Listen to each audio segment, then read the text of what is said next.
Welcome to another podcast, Uncut, and I'm your host, Jody Coleman, building, and we today two brothers, Ray, more than just a barber, in the building. What's going on? What up, man? How everybody going? How y'all feeling? Oh, good, bro. It's Monday, baby. Yeah, man. Got my man Jarrell Soul on Sports in the building. What's good? I'm good, man. How y'all feeling this lovely Monday? We got a lot of rain down here, man. We have floods and all type of shit going on down here, bro. Nah, we got some perfect weather up here today. Really? Well, bro, if it rains, Ray, if it rains down here for 20 minutes, it floods. It's like it's crazy, man. Our drainage system is terrible down here. Nah, so like we got like it's 70, it's like 71 degrees today with some like it ain't even it's wonderful. I was outside walking, did like 8 miles outside, man, just enjoying this day, man. It's a beautiful day. Yeah, 71 is perfect weather. That's a whole lot better than what we only got a little bit. It's only a little bit cooler today because of all the rain. Normally it's 90 plus right now. For sure. Yeah, for sure. So you Ray probably know y'all was probably talking about the weather up here. I'm kind of confused, man. I'm down there sneezing. It's like the 70s. We got Kathy in the building. She was looking for Ray. Ray, she been looking for you, man. So I'm right here. Right here. She said F them Bengals, man. Hey, man, before we even get the show started, man, I mentioned on the show the other day that I was going through Tubi. It ain't got nothing to do with sports. And I was looking up a movie called Saw. And the movie Slaw. What was that?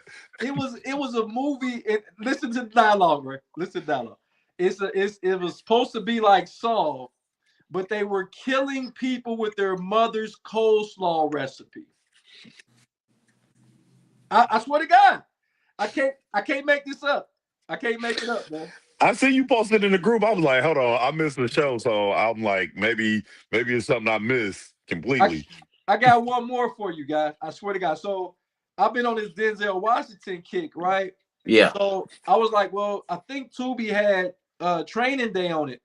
So I went to go look up Training Day, and guess what popped up? What? The movie was called The Midnight Meat Train.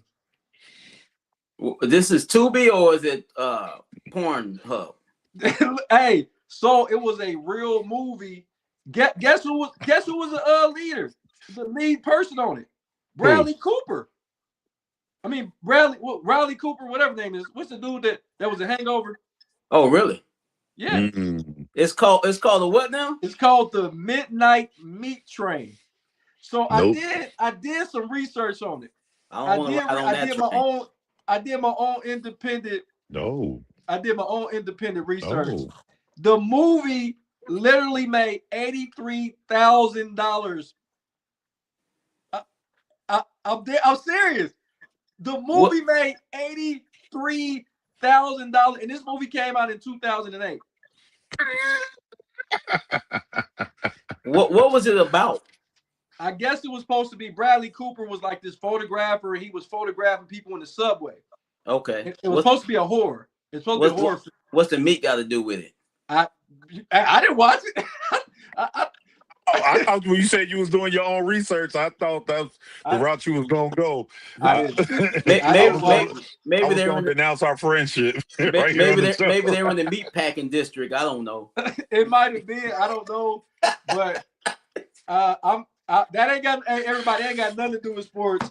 Once again, I'm Jody Coleman, host of this great sports podcast. We're here with my brothers Ray and Jarrell, Solo Sports Glenn.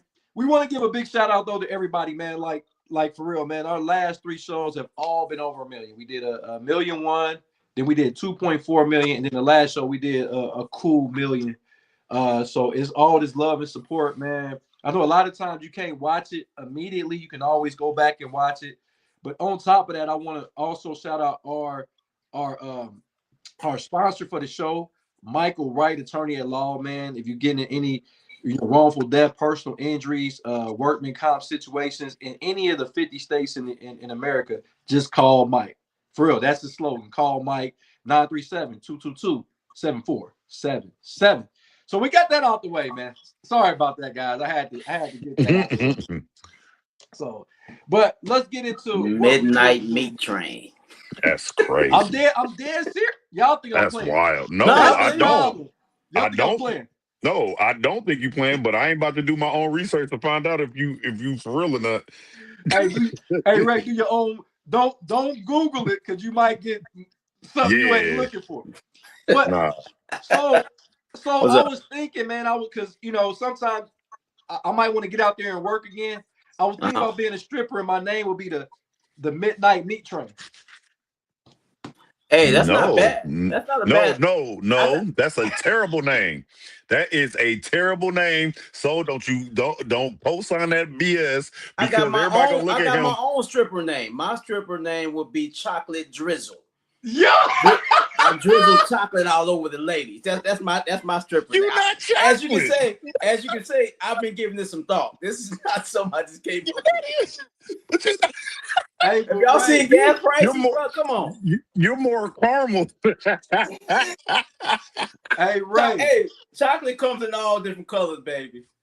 See, Ray, no, it doesn't. There's even white chocolate. What are you talking about? Yeah, that's true. White chocolate. That's not real chocolate. What is it? It's man-made. So you gonna tell Jason Williams that he's not white chocolate? Is that what you gonna tell him? He white chocolate for sure. Hey, Ray. So before we gonna get into the show, I promise. So Ray, before we get to the show, that they call Randy Johnson is right, the pitcher. Yeah. We was actually calling this man the big unit. I'm never calling a man ever in my life the big unit ever again in my life. I'm not calling no man. What about Big Body Brunson? That's no. I'm not calling him that. Listen, man. I'm not complimenting no man. But I changed my name, Ray.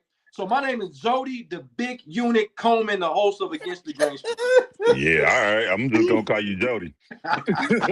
And you say your mama called you Clay. I'm gonna call you Jody. I'm gonna call you Jody.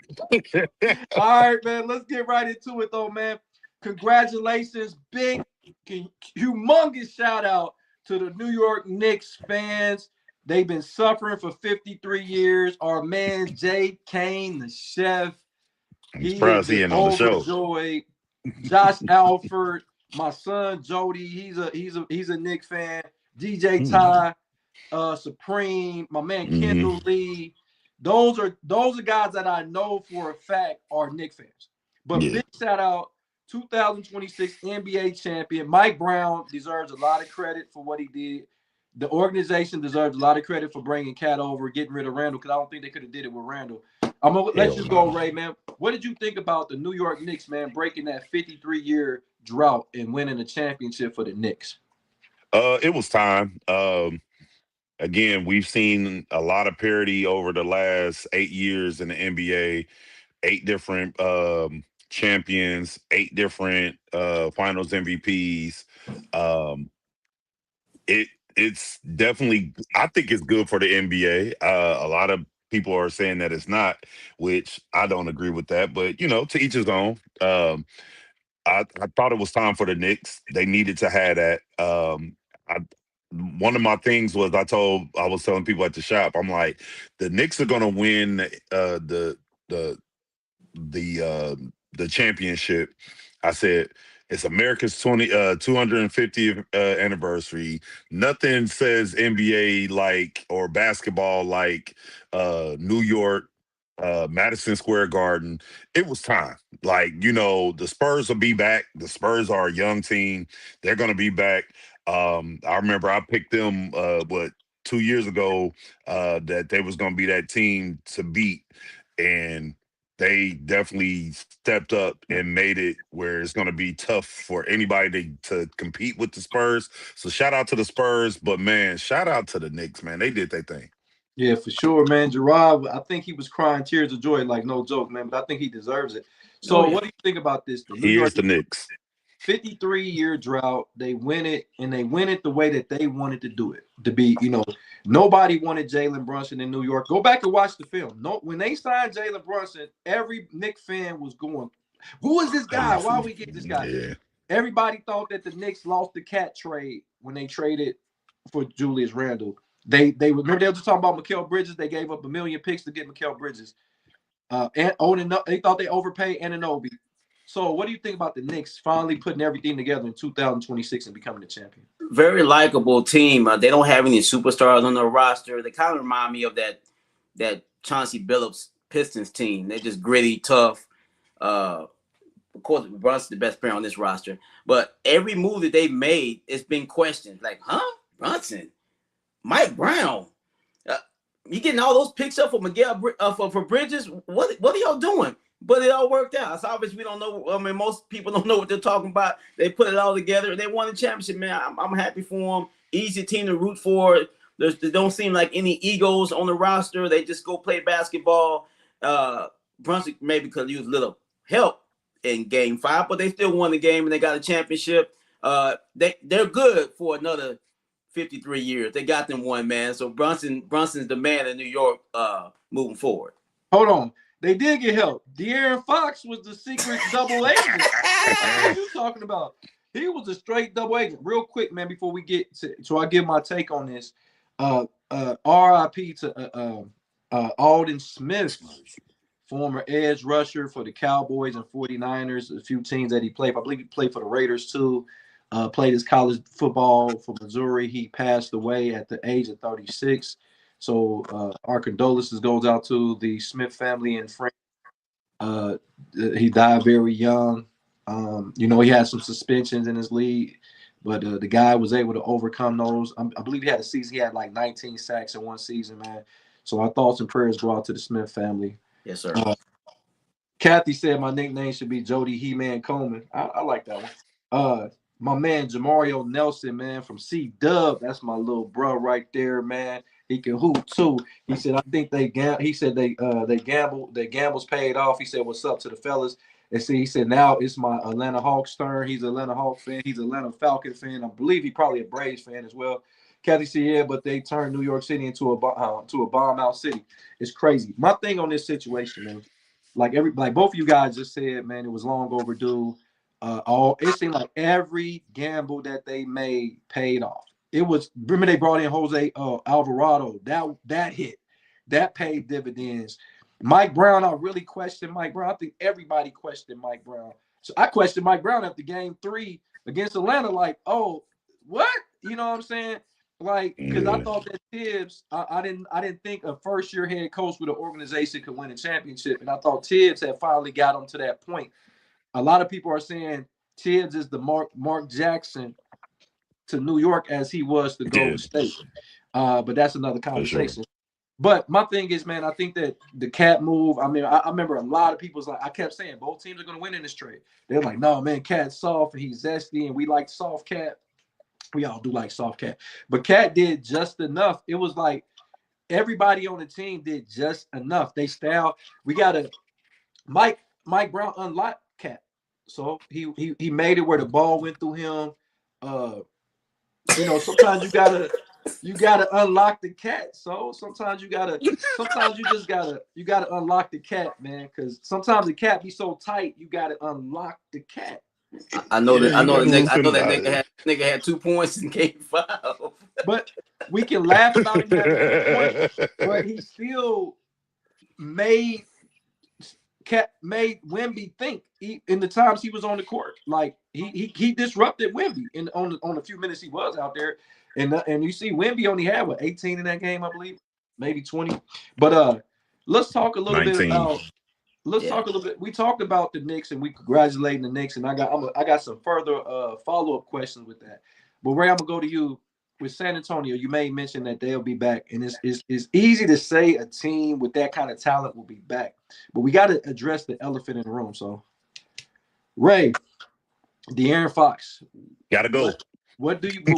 how do you get rid of a guy that's making $50 million and his real first year of this contract is coming up this year? What do you do? Listen, on that one, you gotta take the L. Whatever you gotta do to get him up out of there, you gotta take that L because he is a liability on that court. I didn't like the move when they got him in the first place. I've been say that. I'm on record saying that. Like, I didn't like the move. To me, De'Aaron Fox is the equivalent of Bradley Beal and John Wall. He needs to be on a team like they were on. Because he can hoop, but not on a championship team. He's not that caliber of player. He to me, he would have to go. He needs to go, and he needs to go expeditiously and immediately in my T.I. voice. Okay. Hey, Tasha in the building. What's going on? Hey, the extra point, man. Y'all definitely got to check that out with the other hosts, Paul and Mike. Those guys really give you sports from a different angle. So what do you think about that? De'Aaron Fox, man, $50 million man next few seasons, man. What do you think about that? You know, now they got Dylan Harper playing out of his mind. You can't keep him off the court. What do you do, man? Well, if the Spurs knew they were going to get that number one pick, they probably would never make that trade for De'Aaron Fox. So I think they're kind of stuck with him. He makes a lot of money, man. I don't see anybody want to take on this contract. But there's a sucker born there. I guess they can trade him back to Sacramento. They're not very smart. They make a lot of dumb decisions over there. Maybe they'll take him back. But what they really need, I think they're stuck with Fox. What they really do, they need to get them like a stretch four. They can play a little defense. I would say the perfect fit for the Spurs would probably be someone like Bobby Portis. If they can pick him up and he's a stretch four, he got those crazy eyes, and you know he's a good rebounder, a good defender, and take some of the pressure off of Wemby. I think that would be a perfect fit for them. I think that's the only weakness they have because they've been having Keldon Johnson play power forward. How the fuck he even win 6th man of the year? He didn't do shit the whole playoffs. But yeah, I probably try to pick up a power forward. That's probably what they really need. Okay. Or they could go. I would try to make a push for Miles Turner. Get him up out of Milwaukee. Get him down there. I'm pretty sure he's ready to go. Giannis gonna be gone. But can you play Miles Turner and Wemby together? Because they're both kind of like. You think that will work? Yeah, he's another stretch four. Okay. Tasha said, "Remember when Mike Brown called flack for what happened for him, Fox in Sacramento? I think he got fired because he got fired the next day, December 26th. That happened. December 27th, he was gone." Daniel, what's going on, Daniel? He said have to see what happens the next year, and if he gives the same performance, let him go during the next season. And Kathy said, Sacramento is called the Cow Town. That would be perfect. And then Andrew, mic'd up, said, what about Lauren Marketing? Marketing? That's a good move. I can see that. This is the thing, guys. I'm going to be honest. I'm a Spurs fan. He's not going anywhere, and we're stuck with him. I don't think you're going to be able to do anything with him. And I know everybody, including myself, is harping on the performance that De'Aaron Fox did in the playoffs, especially the finals. He wasn't as bad in the earlier rounds because he won some games against Portland. Remember when we went out, he had some good quarters, helped them win. Dylan Harper had some good performances against Portland, good performance against Minnesota.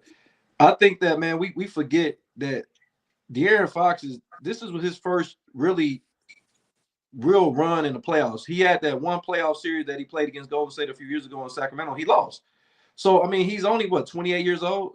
He's not even that old. I think sometimes, I'm upset with him, but I think for him to be the veteran, I don't think that was what the Spurs needed. That's why I said they need to sprinkle some more veterans on that roster. And I'm not going to give up on Fox that easy, man. I'm upset with him, but I think the guy can still play a lot of basketball. I think you got to limit his minutes, though. I think that you're going to have to find a way You can't keep Harper on the bench. I think that you probably have to lean on playing both of those guys at the same time. But we got to think about it. We got all the way to the NBA Finals with Fox. So I didn't complain about Fox until he got to the finals. It looked like he was point shaving a little bit, but I don't want to give up on Fox too much because this guy was one of the best players in the league in the fourth quarter throughout his career into this season. So it's like he ain't the only one that played bad. We act like Fox was the only one that played bad in Sacramento, man. Sacramento had, I'm in Sacramento, but San Antonio, like you said, Johnson didn't play well. We got 0 out of Harrison Barnes didn't even touch the court. As good as Wemby played, he struggled offensively. If we literally look at it, Wemby really struggled offensively, especially in the fourth quarter. He missed a lot of free throws down the stretch.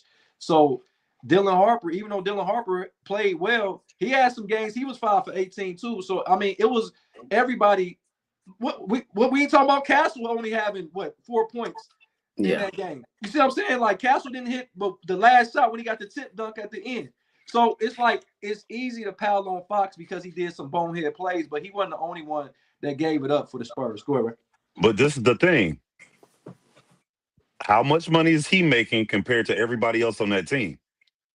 He's the highest paid player now. He's the highest paid player on that team. So I'm expecting to have more. He's the veteran on that team. He's the one that's seeing more minutes more money. So guess what? You let a rookie come in there and outplay you this whole series. So I'm not giving him no pass. And yes, all those other guys played bad or they didn't play great. But yet and still, we expect more out of a De'Aaron Fox than we do out of a Harrison Barnes. We expect more. We expect more out of Fox than we expect out of Kalen Johnson. We expect more out of Fox than Castle. We expect more out of him. I get that, Ray, but we didn't say that when Steph Curry was struggling in the finals. We didn't say he struggled. He struggled in the finals. A lot. Nobody trying to get rid of Steph Curry. He didn't go 3 for 15. But they know that Curry is gonna go ahead and bounce back, and they had a team that was winning like crazy. Nah, De'Aaron Fox don't get that pass. We don't know if De'Aaron Fox is gonna bounce back. Just like my man Daniel said, let's see what he does next year. I mean, we know not if we make it to the finals again, we know not to play. We know not to start him. Well, maybe he can be a $60 million big bench player. Come off the bench because I'll tell you right now, there's already been little whispers of Harper complaining about this minute shit, and that's only going to get worse in the offseason. And he's going to want to start. And it's obvious he's better than Fox. You can't keep this guy on the bench for too long. He's young. He wants to start, get the bulk of the minutes. And I'm pretty sure somehow they either got to trade Fox or tell Fox, look here, man, we got to pay you, but you're not going to be starting anymore. Sorry. He can start. Don't start Champagne. Like, y'all act like come on, guys. Like, you can run. No, but Champagne's a shooter. Yeah, but that's not so really. So is Vassell's. Vassell's a shooter, too. I don't know. Vassell's is the only person I feel like didn't struggle any game for the Spurs at all. He played. He should have been because there was no expectation. But I'm saying, he should have been the focal point offensively. Because even the game they lost a 29-point lead, he was still hitting threes. Yeah, he was still hitting threes. So I mean, I don't want to over what's that armchair quarterback, Monday morning quarterback, and just say, okay, we're gonna get rid of De'Aaron Fox because he had a bad series. Because it's a lot of guys around the league had bad. I think he was point shaving. Andrew said they need some grit guys, and San Antonio need some defensive dogs like Hart or Caruso, or even McConnelly, guys with chips on. No, hold on. I'm not gonna let you get that one. The Spurs play hellified defense. Oh no. Y'all act like the Knicks lit it up. They play hellified defense. Only one they couldn't do nothing with was Brunson, but nobody doing nothing with Brunson. They shut everybody else down. So no, I think Dylan Harper's an all defensive player. Go ahead, Rick. No, I was just thinking in my head, like I know what Andrew is saying, but these guys are running out of gas at the end of the game. Like it seemed like they're giving it their all in the first half, and then in the second half, like halfway through the third quarter, is like they forget how to play defense and start letting guys go off. If you know Brunson is is the guy, then you blitz and you get the ball out of his hand. Make somebody else score the ball. Make OG score the ball. Who was that had the terrible? He had a terrible season. Series. Mikal Bridges. Yeah, He didn't do much. So I would make those guys. I would force it into their hands. So to me, it's more of a coaching thing than a personnel thing. But so I'm gonna go to you. I seen a lot of times they were shutting Brunson down. And then Brunson started jumping into people, getting fouls, and I'm like, they got to do something about that. I mean, the all jumping the into guys, people, like you ain't got a shot, so literally you jump into somebody and you get the call. And this guy jumping straight up and down, and they getting. You're not supposed to jump when a shooter jumps. This is really getting unwatchable. And I'm not blaming the refs, and I'm not taking it away from their championship. But even if my team is doing it, it's getting ridiculous. I don't want to see it. So what do you think about that? I agree. First of all, Fox needs to get rid of his barber. I don't know who's cutting his hair, but it's fucking terrible. I don't know if him and LeBron got the same. It's terrible, bro. I mean, like, Ray, I can't stop looking at his hairline every time I see him talk. Like, bro, I don't even pay no attention to him. Wonders who's cutting it. It looks terrible. And he got a nick in his hairline. Yeah, like, what the hell's going on with these nigga hair, man? Anyway. What was it? What was the question, Joe? No, I was just basically saying the way that I mean, Ray said it was a coaching thing, and I can see that at some points. Or Jalen Brunson is just that good. We about to get to that in a minute. But Jalen Brunson does a lot of jumping into people, man. Mm-hmm. That's starting to get a little bit out of hand, man. Well, that's the NBA. I mean, it's been like that. They said they were gonna crack down on that a few years ago. We're gonna crack down on that. They don't do it. Brunson does it. SGA, Luka does. SGA, they all do that same thing, and they get away with it. They say they're going to stop doing it, but they haven't really cracked down on it. It is what it is at this point. I mean, you can only challenge so many plays. You only got 2 or 3 challenges a game. So right, and if you, I think if you don't get the first one, you don't even get the second one. What's up, Christy in the building? She said just stopping through to say what's up, sis? I hope you're doing well up there. Hey man, King Meek stupid. The guy, he said, what King Meek said, what's up to the fellas all the way from Memphis, Tennessee. He said, my babysitting my 3 kids. They baby mamas out stripping tonight. Father's Day is coming. You crazy for that? He said, got 3 kids pregnant. That was great, wonderful night. That's a damn good night. And then Tasha said on the one play, he down there twisted his ankle trying to jump into the defender. And that's what I'm talking about. I'm like, you're going to try to hurt yourself to get a call, and then you try to act like you was hurt when you know you wasn't hurt. You were just trying to sell the call. I don't know. I don't like it, man. What about when Wemby stuck his size 38 up under his feet? No, he jumped into it. Did you see that? No, he didn't, Jody. That's a foul. I'm a shooter. No, listen to me. That's a foul, Jody. In today's NBA, that's a foul. Listen to me for a second. I'm a shooter. He jumped to the side, bro. He did that on purpose to try to get the call. No, he didn't, Jody. Yes, he did. But he didn't get the call. It don't matter. He didn't get the call anyway. But that in today's NBA, that's a foul. You can't stick it. Nah. That's a foul. Wemby looked at his foot. He sure did. He looked down. He was looking down right at his foot to make sure his foot was up under there. And I'm like, so what about when he jumped? When Vassell jumped straight up and down, he jumped. I'm not saying he doesn't do that. No. Yeah, but you bringing up incidents or isolated incidents. We're bringing up an isolated incident. I mean, but they didn't call it though. They didn't call it. And my thing is, I'm a shooter. You supposed to go, and it's not just Brunson. You supposed to. Reggie Miller really is the first person that used to do that bullshit, kicking his fucking legs out. And I'm like, why is you doing that? And I bet if they change the rule and make it now, trust me, I see what you said. You got to have a landing space because you don't want to twist your ankle. And that was, remember, I felt like my Spurs could have won against Golden State when Kawhi Leonard got hurt. But my that thing was is the same thing to me. All this exaggerated bullshit is just getting unwatchable. Niggas throwing their hands up in the air because they don't get a call. Then they arguing, then they faking like they hurt, man. The shit is just trash. That's LeBron. LeBron did that. It ain't just LeBron. I see, man, SGA. No. This is what I said.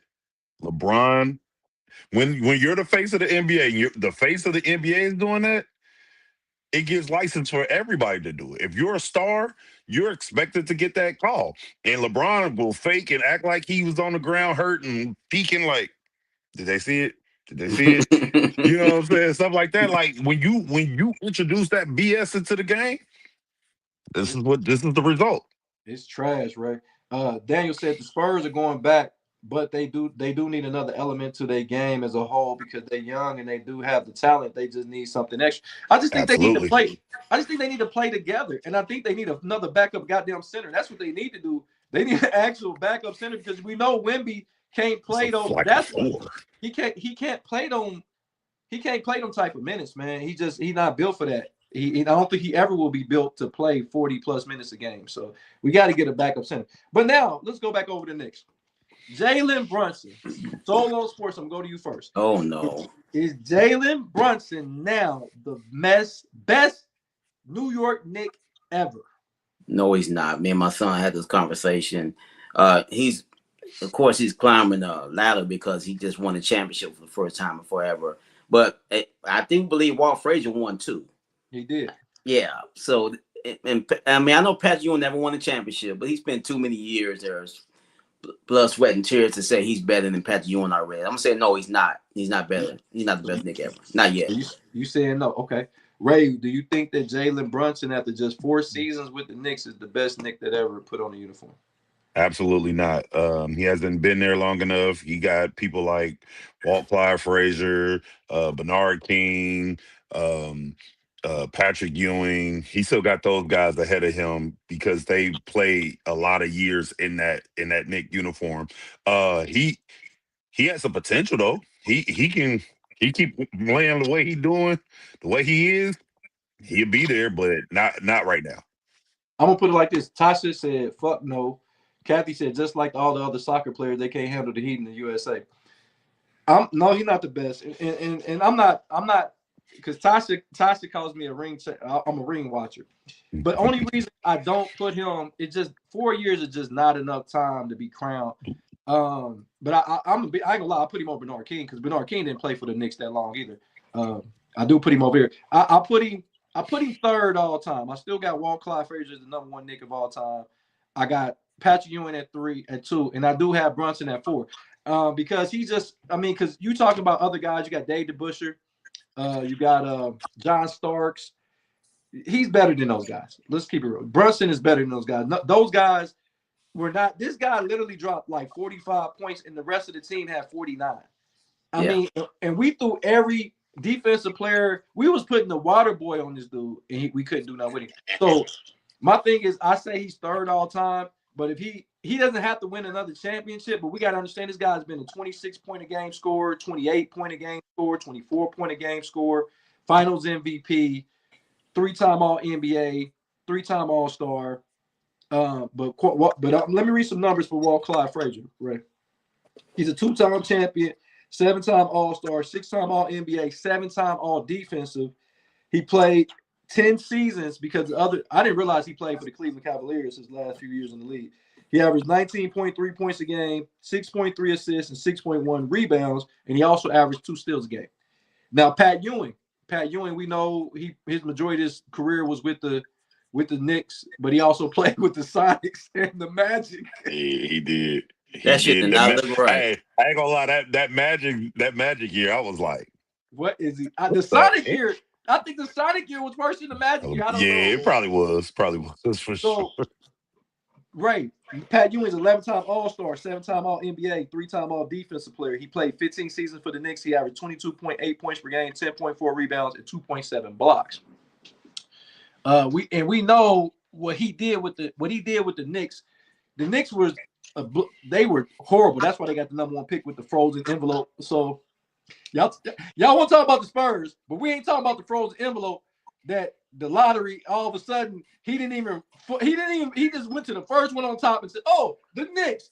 Oh, Patrick Ewing." Come on, man. But anyway, y'all had the first pick 3 or 4 fucking times. It don't matter. Patrick Ewing was the best player in that draft by far. And all of a sudden he goes to New York, who was starving for a star. Come on, man. What was that, 85 or that was 85? It was a year after Jordan. So Solo Sports, Jalen Brunson, 4 seasons, 3-time All-Star, 3-time All-NBA player, 1-time champion. He averaged 26.3 points a game and 6.8 assists in 4 seasons with the New York Knicks. Yeah. But so we all agree he's probably not the best. But so, do you believe he can be the best? Yeah, if he got to get another solid 5 years there, some more playoff runs, like you said, ready to win a championship or not, yeah, he'll definitely be up there. Well, at the end of his career, I'm pretty sure he's going to finish his career as a Knick. I mean, they said the man took $100 million pay cut to stay with the Knicks. They can sign other players. Man, we got to talk about that. $100 million pay cut to sign other players. That's interesting. So remember, we had a conversation on here about him doing that, right? I know because I think we was all kind of in agreement. I think Mike was the one like, nah, you don't take less money. You get your money and da. Boy, listen, it paid off. Like, think about what he did. Everybody on that team was getting $100 million here, $100 million there. And he's like, nah, we working on something. I'm gonna take less money. And now all this money is I mean, hell, well, he gonna get an endorsements alone just by being the champ. And the MVP is going to be crazy. So, you know, you got to, sometimes it's best to put team first, and then you can make your money on the back, you know, on the back end of your deal. So I think he did that right, and he played his hand right. And boy, listen, it's paying dividends now. But the thing about it, it ain't nothing they added because he did it yet.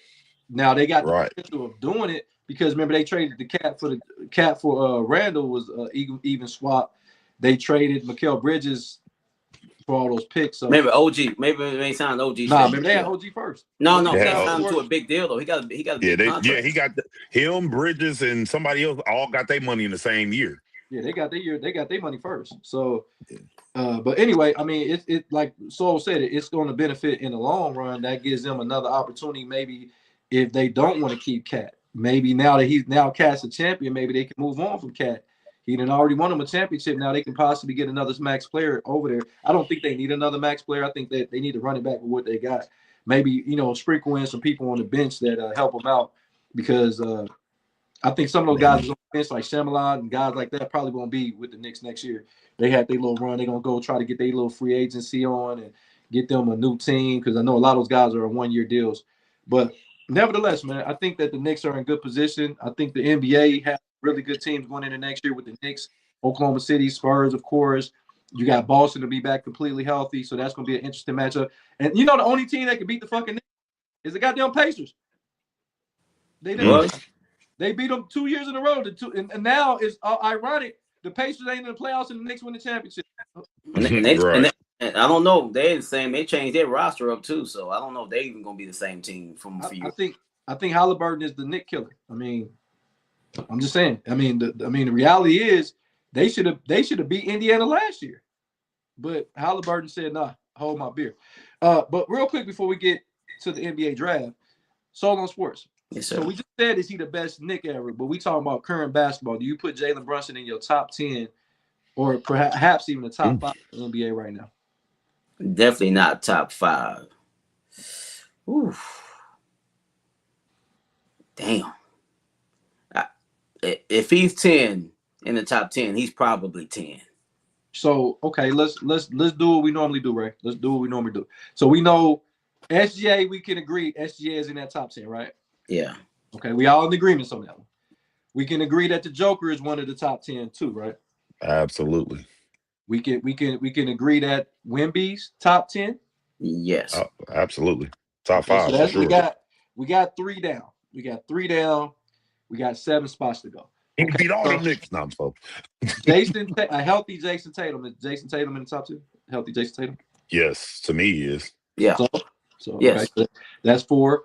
Do you put a Luka Doncic in your top 10? Yeah. Absolutely. Okay.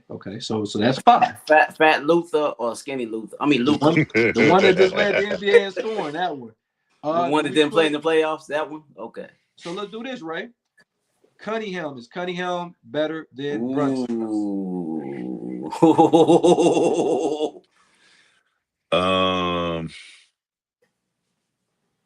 No. Okay. Real quick, I'm about to ask you the same question. It's crazy because, hey, Ms. Glenn in the bench said Brunson might not be the best Knick yet, but I think he is the toughest based on his mental and physical and a serious salute. Absolutely. Okay. Tasha said Jody gonna put him in the top 5 because he has a ring. No, see, Tasha, you got to put the whole. You don't put the whole gumbo together. If he had an MVP, then I would put him in there. Do you feel me? Like that's why I put SGA up there because he got 2 MVPs in the title. It's only 2 other point guards in NBA history that got multiple MVPs and multiple titles. It's Magic Johnson and Steph Curry. The only two that got multiple MVPs in the championship. It's only 3 people that ever did it. So you telling me he's not in the top 5? He one of the top 3 that ever did it. Not Oscar Robertson, not Isaiah Thomas because he never won the MVP. But I digress. So on sports. Is he better than Cunningham? Is Brunson better than Cunningham? I'm going to say no. No. Cunningham's better. Cunningham's better. Yes. I think Brunson's better than Cunningham. I think that he showed that he can carry a ball club. I think Brunson showed that it was no other Knick playing in Game 5. Them niggas literally could have sat on the fucking sideline. We still couldn't stop Brunson. The motherfucker was unstoppable. You can roll your eyes all you want, Tyson. Hey, Daniel said that was a good one. I say he's better. Okay, Ray, back to you. Donovan Mitchell or Brunson?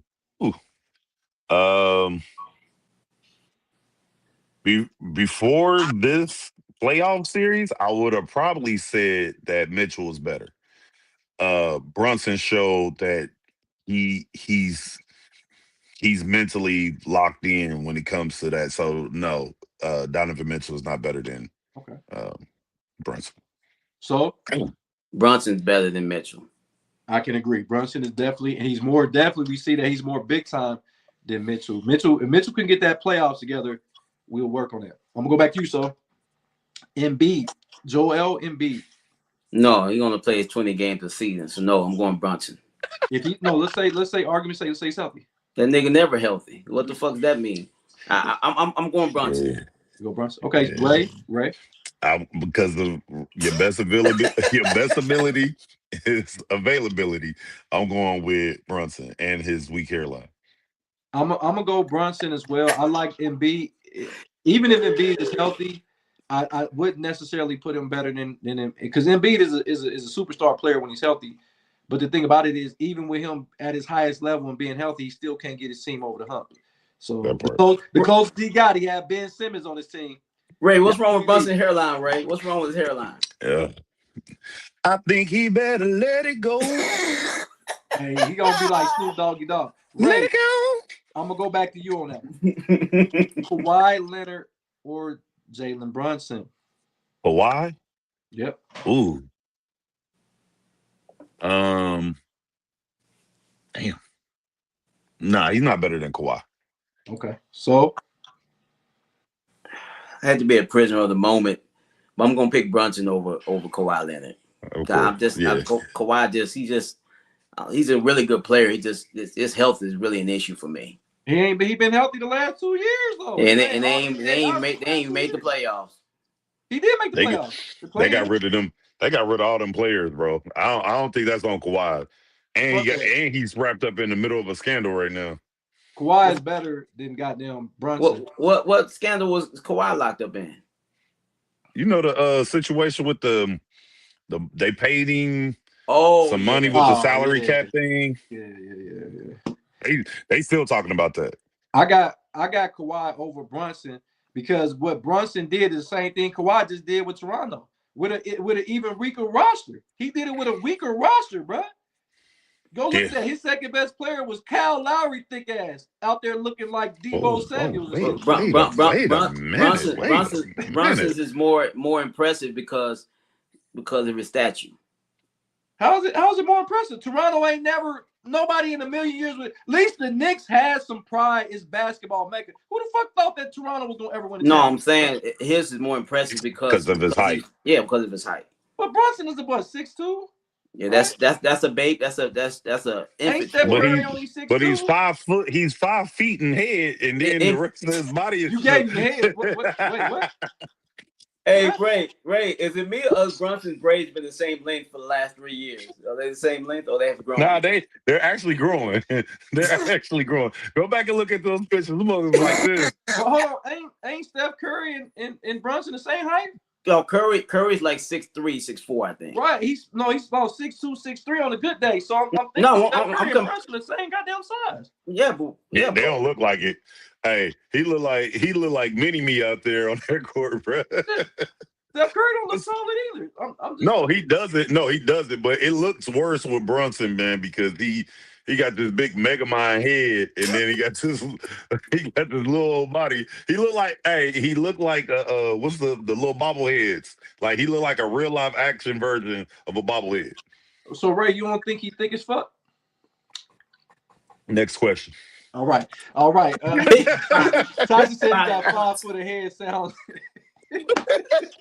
He said it sounds enticing. Tyson, we not about to even do with that. Hey, listen. Hey, that's wild. But okay. I'm gonna ask this question, Ray. So I know he's older. Steph Curry or Brunson? I'm taking Curry still. So Curry. I'm definitely taking Curry. Curry a bad motherfucker, man. Curry a bad motherfucker. But I got one. I wish Ray put him on that Spurs team. Ray, I wish Mike was on the show. Jaylen Brown or Jalen Brunson, Ray?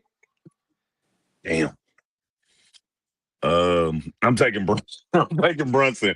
Yeah, I'm taking Brunson. So, speaking of hair, I mean, well, by my man had to dye in his hair and it was getting all over the other teams' jerseys. Oh yeah.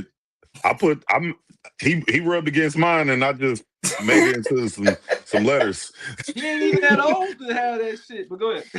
He not. You trying to play basketball with that shit on? Anyway, I'm going Brunson. I'm definitely going Brunson. I think Jaylen Brown is a good two-way player, but I just don't think. I think he's a number 2, and it's okay, guys.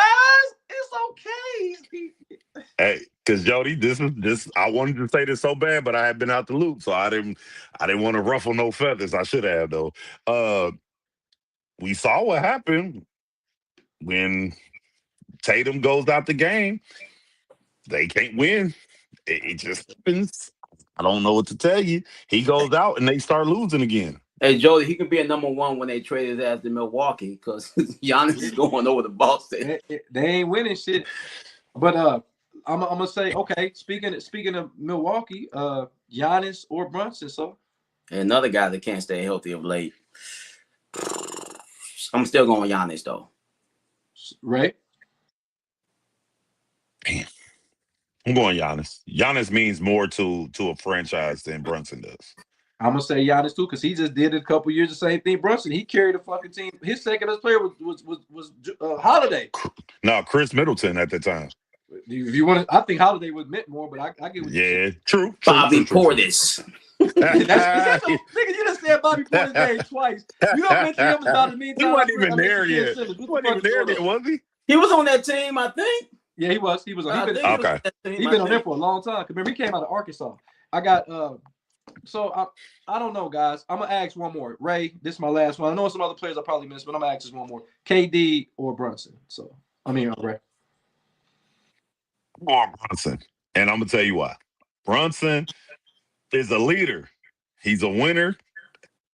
At every stage of where he's played, he got 2 at Villanova. He brought 1 to the Knicks.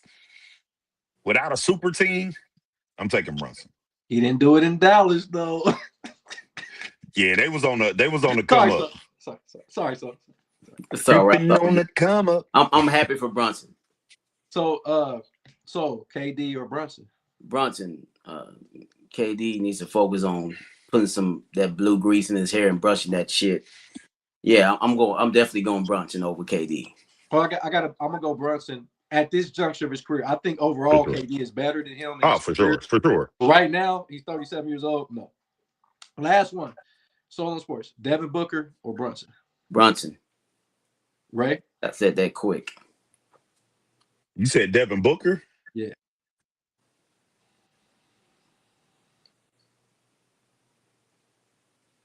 I'm taking Devin Booker over Brunson. Ooh. I am too. Yeah, I'm taking him because think about it. Put him on any team, he is a stone cold killer. Like I don't doubt Devin Booker's skill set. I just think he's exhausted where he's at. I think he needs to change the scenery. And if he gets in the right situation, I think he can do the same thing that Brunson just did. I got Brunson. I mean, I got Devin Booker. I told you I'm a real big fan. He's light skinned, so I'm a real big fan of Devin Booker. But Brunson light skinned too. But my thing is, I like you like your players like you like your women. Hey, don't you start. Hey, don't you start. But no, on the real, if we went down, I didn't write these down. I don't know if Brunson is in the top 10 according to what we just said.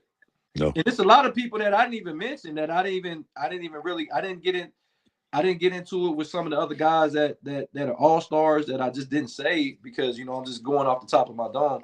For sure. I don't know, man. I mean, Brunson should be a top 10 player. I thought he was a top 10 player even if he didn't win the championship.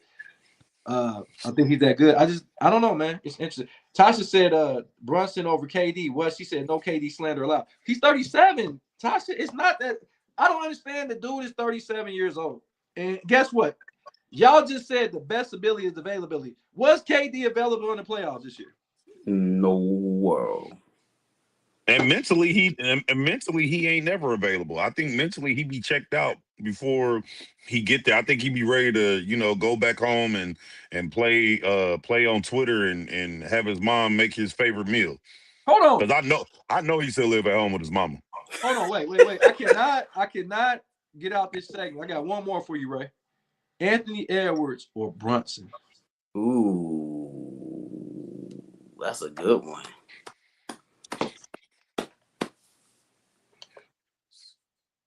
Hell no, I'm taking AE all day long. Okay. So I'm gonna go Ant-Man also. I gotta go Ant-Man too, man. Ant-Man is he prime time, baby. Ant-Man, but then they're gonna say, well, why could Ant-Man do it with Cat, but Brunson was able to do it with Cat? Well, I think if you put Ant-Man in the Eastern Conference, I think he's in the finals too. And we all say that styles make fights, right? And Absolutely. I just think that I said this before. I said I said it to you. I think Ray, you might have been here. I said if San Antonio plays the Knicks, I felt like the Knicks were the favorite. But I said if Knicks would have played OKC would have beat them. I'm telling you, because the way that they played defense and they kept like packing the paint and forcing San Antonio to shoot threes, SGA is gonna get his shot up, and SGA is gonna score 40 if they play defense on him. If they would have played defense on SGA the way they played on De'Aaron Fox, he would have scored 40 a game because he's not missing that shot De'Aaron Fox was making. I agree with you that if Oklahoma City was healthy, they had 2 or 3. They were down 2 starters. If those guys could play, I would say yeah, but I mean they were down 2 starters in that Western Conference. I don't know if they could beat the Knicks not being healthy. They would have been. I think Williams maybe would have been healthy. Who knows? Who else was they missing? That Jalen Williams and that other kid. I can't think of his name right now. There was 2. Casey Wallace was Casey Wallace. No, it wasn't Casey Wallace. No, you talking about the kid Mitchell, AJ Mitchell. Yeah. Mitchell. Kathy says should the Cavs try for Booker? Let's go right there. Ray, do you think the Cavs should go after Booker? No, because then I mean, who they gonna get rid of? No, because their games are too similar. You're gonna have a situation without the organizational skills of a real comparable coach. You're gonna have the same situation in that's going on in Boston. There in the Cavs, and their organization is nowhere near what Boston is. I think he need to go to a different team, but not the Cavs. Jason said Booker is a son for life. So what do you think? Should Cleveland go after Booker? Cleveland has himself a certified shooter now. James Harden's out there just unloading clips. Literally. Yeah, so I don't know. Devin Booker and Donovan Mitchell in the same backcourt. Be a lot of points scored. Devin Booker is a good defender. He's an upgrade from James Harden. I would say yes. Hey, you know what's crazy? James Harden need to call Mike. Call Mike. You got illegal problems? Call Michael Wright, attorney at law, James Harden, 937-222-7477. Whoa, what happened? Hold on, did I miss something? You know James about Harden this, got Ray? arrested for gun possession. That's why I say he's a certified shooter now. That's why he said I mean, I got the reference. I was just like, I just didn't hear nothing. I'm like, hold on, when did that happen? Yeah, it happened last week. About a week ago. Yeah. Man. Donald said Ant-Man. Donald said Ant-Man all the way and twice on Sundays. Tasha said I'm gonna fight y'all. She said Ant-Man didn't have enough with Cat. We love the Cat. And then Jason said Booker's for life.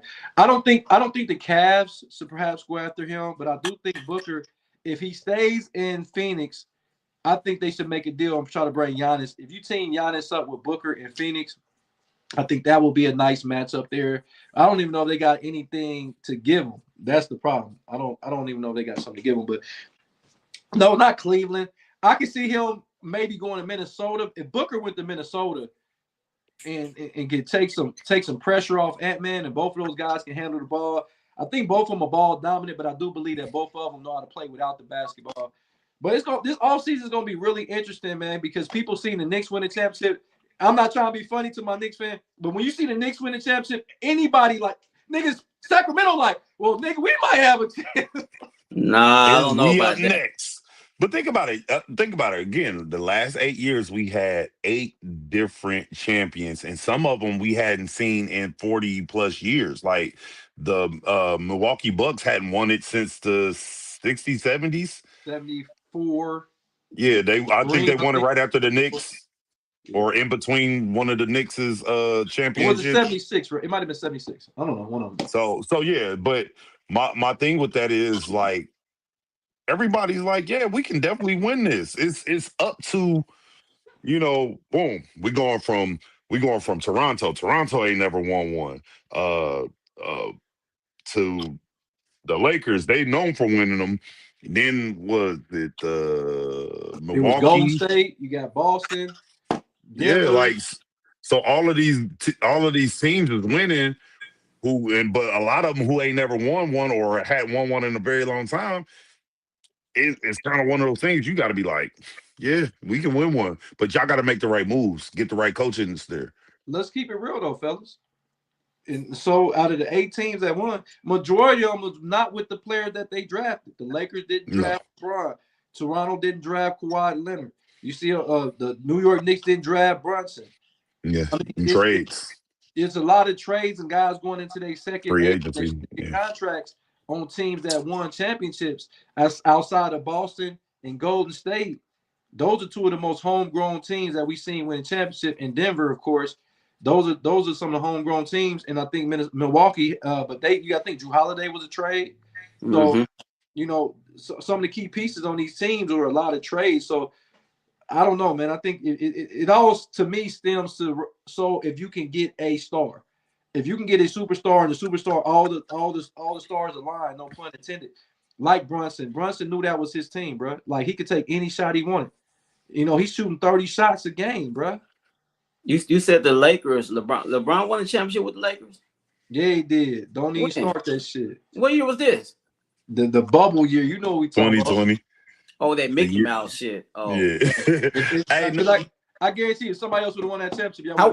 Hey, Jordan, what was your road record in the playoffs that year? The Lakers. Did they have some tough game 5 on the road?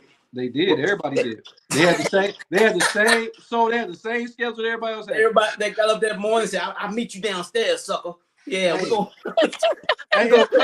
People complained about it, and all the situations was the same. Donald said nobody's sitting around letting the same teams win anymore. It's so much player movement, and Donald said that. He said those styles run out real quick. Like Denver, Denver looked like they'll never win the championship again.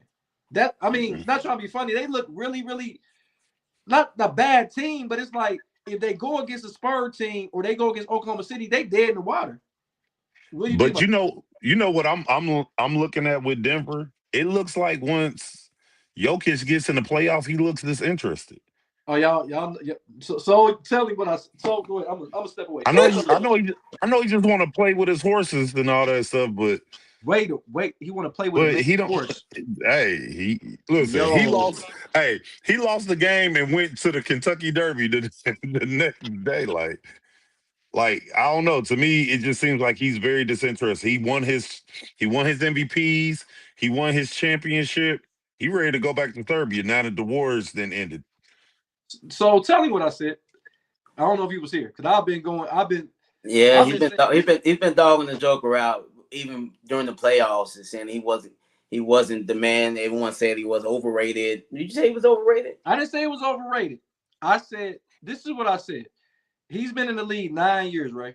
He's made it out the playoff, the second round one time, and that's the year he won a championship. Mm-hmm. One time, and he won a championship which I mean, you can't take that away. And he's been in the last 6 years, Ray. He's won 3 MVPs and came in second the other 3. And if that was any other player that was American born, we'll be talking about if LeBron did it his whole career and we talk shit about LeBron, but now the Joker do it and it's cool.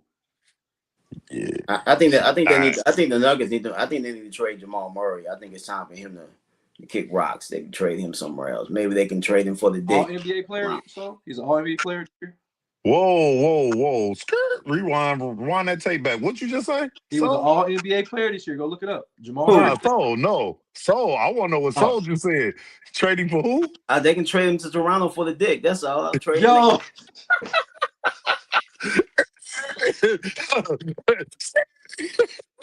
They need more dick in Denver.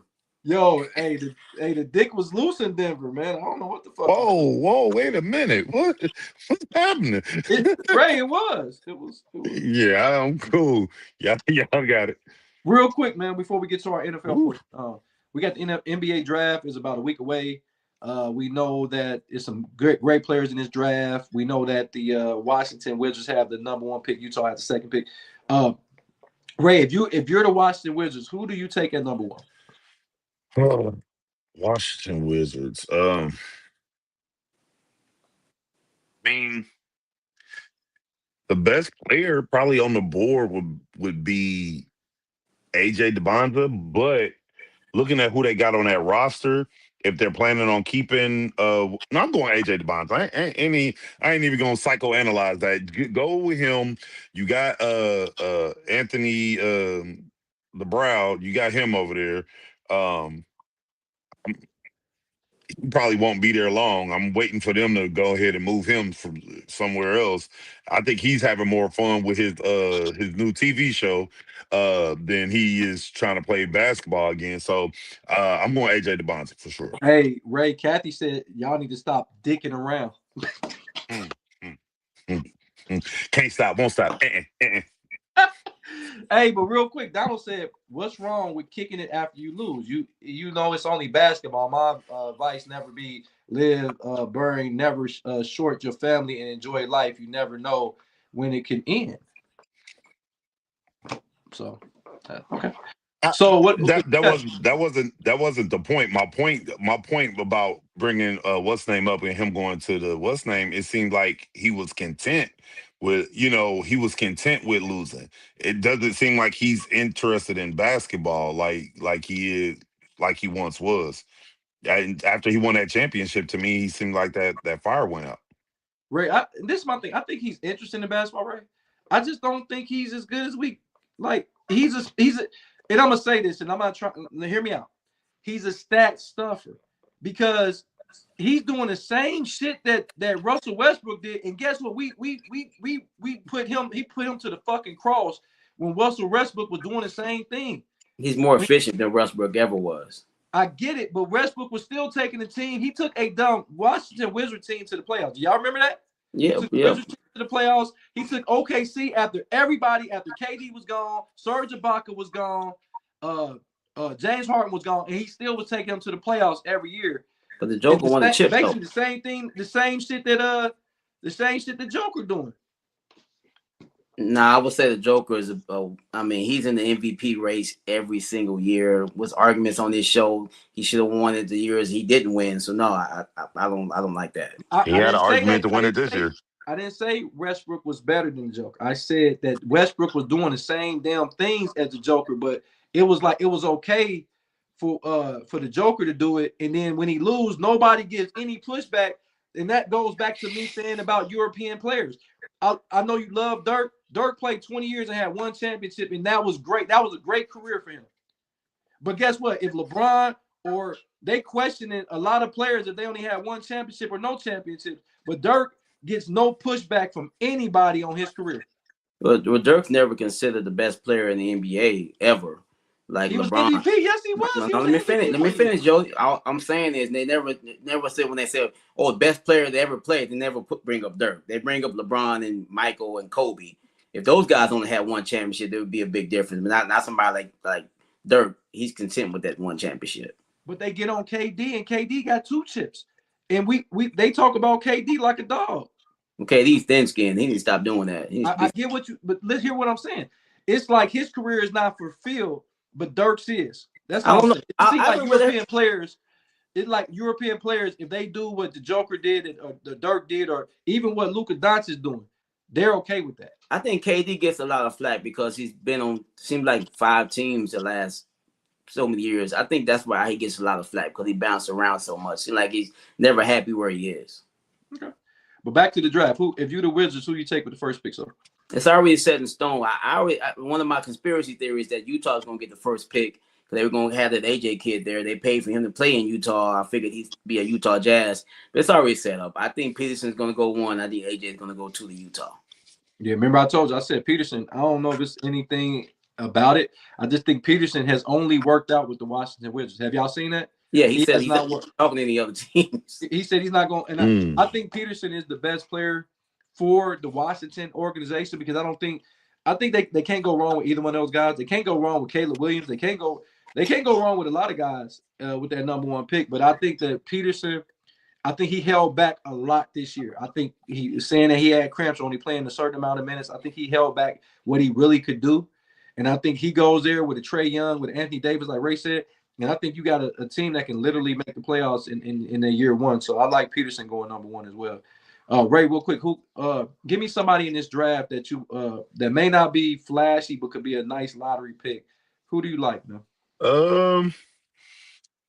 My guy is Darius Acuff. Like I know he's not, in the top 1 or 2, picks, but Acuff, boy, anybody who need a point guard, he's him. Okay, good stuff. What about you, sir? I would say that light-skinned brother from Tennessee. What's his name right now? He got Nate Ament. Nate Ament. I like his game. I can see him being a nice stretch forward in the league. I'm gonna tell you somebody, guys. I think he had a lot of injuries at Louisville. He had a back problem, but when he played healthy, Mikael Brown Jr., I think that guy can really. He's 6'5". He can shoot the ball. He can handle the ball. I think he's a Devin Booker type of guy. This is a guy that could surprise a lot of people and get on the team and pay dividends in year 1. I like him. Jason said Keaton Wagler. He liked the kid out of Illinois. I think at first, remember, I thought he needed to hit the weight room, but I'm like, no, he don't. He's straight. Like, I think he's cool. I think he only need to hit the weight room as much as I thought he did. So that's a good one too. So those are some good picks, guys, for some guys that possibly could, change the trajectory of a team that drafts these guys, man. Because I think it's about 12 to 13 players. I feel like they can change the organization in year 1. Yeah, I think I could say there's about 8 to 10 maybe franchise players in this draft. I mean, if they all pan out, if they're in the right situation, I could definitely see that working out. So Go ahead. Go ahead. No, I was gonna say another one, man. The Braden Berry's kid out of Arizona. He's another one. I think he can change. That one that you ain't looking at, and then he just come and do what he got to do. I think he's gonna be a problem. LeBaron Philon Jr. out of Alabama, guys. Okay, check that kid out, man. I think that kid, he played for Alabama. He could have went pro last year. He came back for his sophomore year. That kid could, I think he may, because people are saying he might end up with the Thunder. He might slip in the Thunder, get another weapon at 12. So, or a lot of people like him going to Golden State to maybe take Steph Curry off the ball for a year and put that guy on it. So it's gonna be quite interesting, man. Oh yeah, that's what we got when we talk. The draft is next week, right? Yeah, it is. Yeah. I think so. It's next. Was it 26 or something like that? I don't know. I thought the 23rd.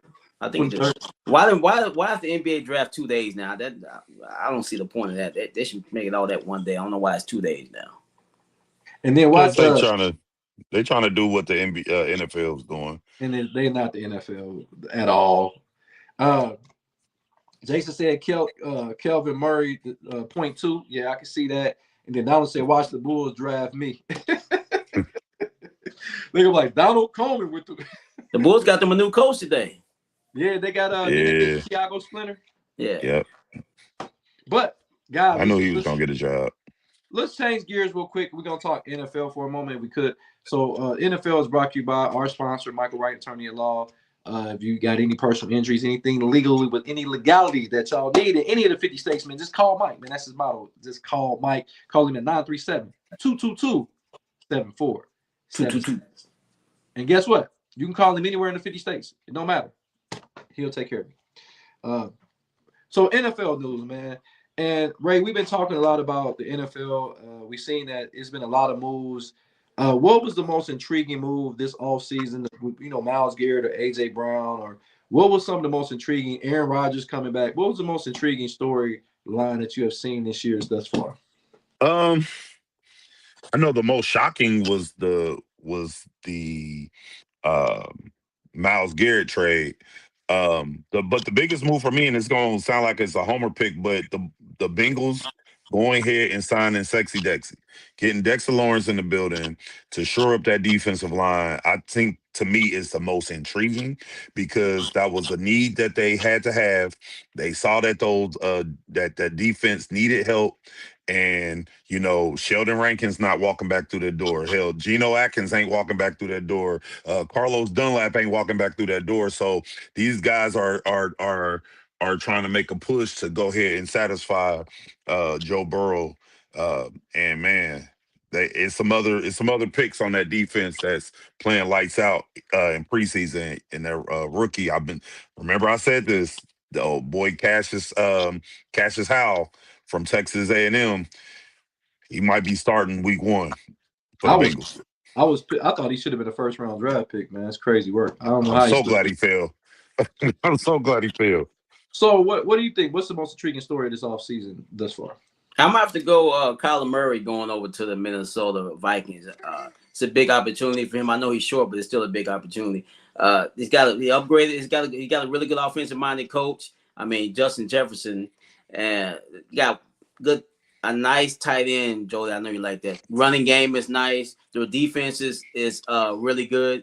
I can see maybe Kyler Murray and get his good name back because lately he's been known for playing video games rather than playing football. Hopefully, he can go to Arizona, leave Arizona and go to Minnesota and get his career back on track. Okay, Jason said Tim Crumry ain't walking through that door either, right? Tim Crumry. I remember he broke his leg in the Super Bowl. Ooh, I remember that. I'm gonna tell you the most intriguing story of this offseason. It ain't Myles Garrett to me because I feel like we've been flirting with trading Myles Garrett for the last 3 fucking seasons. So, I mean, that shit. AJ Brown leaving with his story. That's not. We knew that was gonna happen. He was acting like a little bitch anyway. So I'm not really. Nigga, you mad because your side chick was smashing one of your teammates, and you mad because the quarterback didn't come to your defense? Yeah, take your ass out of here. The most intriguing offseason story to me is Mike Vrabel, the head coach for the New England Patriots, with him still having a fucking job. I thought it was a no tolerance policy when you had coaches in dealing with the media because the media has an inside track on a lot of fucking stories. I look at this as being intriguing because it's like if this was a player, if this was Deshaun Watson, we'd be ready to burn Deshaun Watson at the cross. But now it's a coach, and we just seen the same fucking scenario just in basketball in Boston and Udoka getting shipped out of Boston because they didn't tolerate that. But all of a sudden, it's Mike Vrabel. He was down there the coach of the year. He didn't win coach of the year, but he was down there the coach of the year with New England. And all of a sudden, we looking the other way. That's really interesting to me. I thought the New England Patriot organization had some credibility, but I guess not. What made you think that? Well, yeah, I'm about to say you got to remember the owner was just caught in Florida with the other owner from I think it was the Philadelphia 76ers owner. They was in Florida with the massages and all that. All I'm saying, Ray, is it's kind of fishy that we're not like Mike Vrabel's job is not in question. Like that's crazy. I don't get it. I don't know why his job is not in question. I think what got Udoka in trouble was that lady actually worked for the team. And they were like worked for the same organization. That's probably what got him. The higher ups. Yeah. The higher ups. But I mean, but there should be, there are morality clauses in these coaches and players contracts. So I mean he was messing with a lady that worked for the media. I mean, that's true. Not that bad. But he was married and she was too. So that's what I'm talking about, the morality. You shouldn't get fired for cheating on your spouse. I don't think you should get fired for that. I get it, but it's like everybody's making jokes about it. They talking about she pregnant and she gonna be on front of Madden 22nd. I'm just saying, man. I just think it's a bigger story. I think if it was anybody else, if this was the coach of the Philadelphia Eagles, he would have been done. Hey, Jason's stupid. Jason said that's the same organization that drafted Aaron Hernandez. Ooh. Well, I'm not. They are the same organization that is thought to be a cheater. The Flakegate. Donald said Vrabel good told y'all it's only consequence for people who are not or nobodies of it. If you're important to whatever company, is no rules for you. And that goes back. I remember back in the day, remember the Browns was on Hard Knock Life. What is it called? Hard Knocks.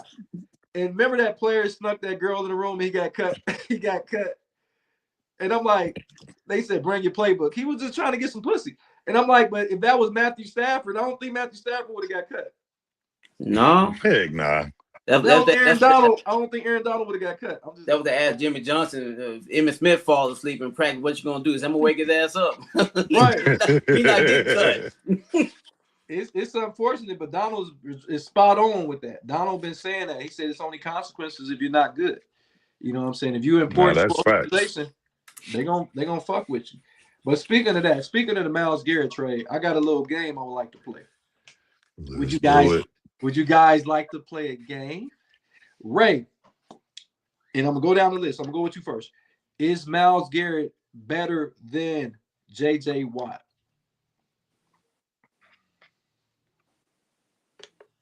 JJ Watt, the retired, the older brother. Oh. Sheesh. No. He's not better than JJ Watt? Okay. No. So is he better than JJ Watt? Oh, most definitely. Okay, I'm agree. I think he's better than JJ Watt. JJ Watt was fantastic, but Myles Garrett is fantastic. Yeah, that was and again, years apart. I'm trying to remember. I mean, I just remember hearing JJ all the time, but not yet. That's crazy. Kathy said, look, Kraft can do what anything he wants because he's the owner. And then King Mink said Myles is better than JJ. Solo Sports. Yes, sir. Myles Garrett or Julius Peppers? Oh, Myles Garrett. You said that way too quick. Ray. Hold on. I thought about Myles Garrett before. Real quick, breaking news.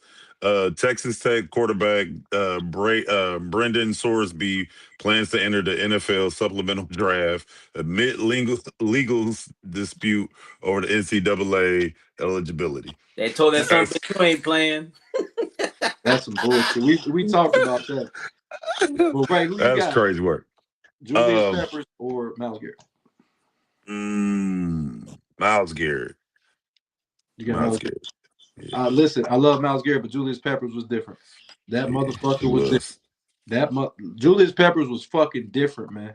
The way that he had 11, you got 11 interceptions, and you play DN. 11. I love Myles Garrett. He's a Brown, but I got Peppers better than him. Okay, he probably got more interceptions than Rondé Barber, huh? No, Barber had 10. Barber had 10 interceptions in one season, so. You remember that? You remember when he had 10 interceptions? A lot of tip passes. That's all about. I mean, you can say what you want to say. You got to still be there to pick it off. Guess what? You tried, bro. Hey, you tried it, so you tried it. Hey, you tried. So I got one, Ray. Michael Strahan or Myles Garrett?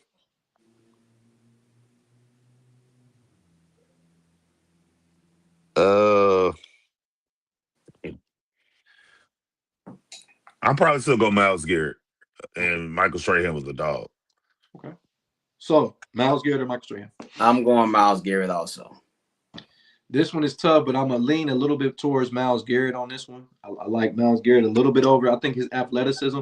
Michael Strahan was a dog, but I just think that Myles Garrett just slightly over my guy, Michael Strahan. Ray, Jared Allen or Myles Garrett?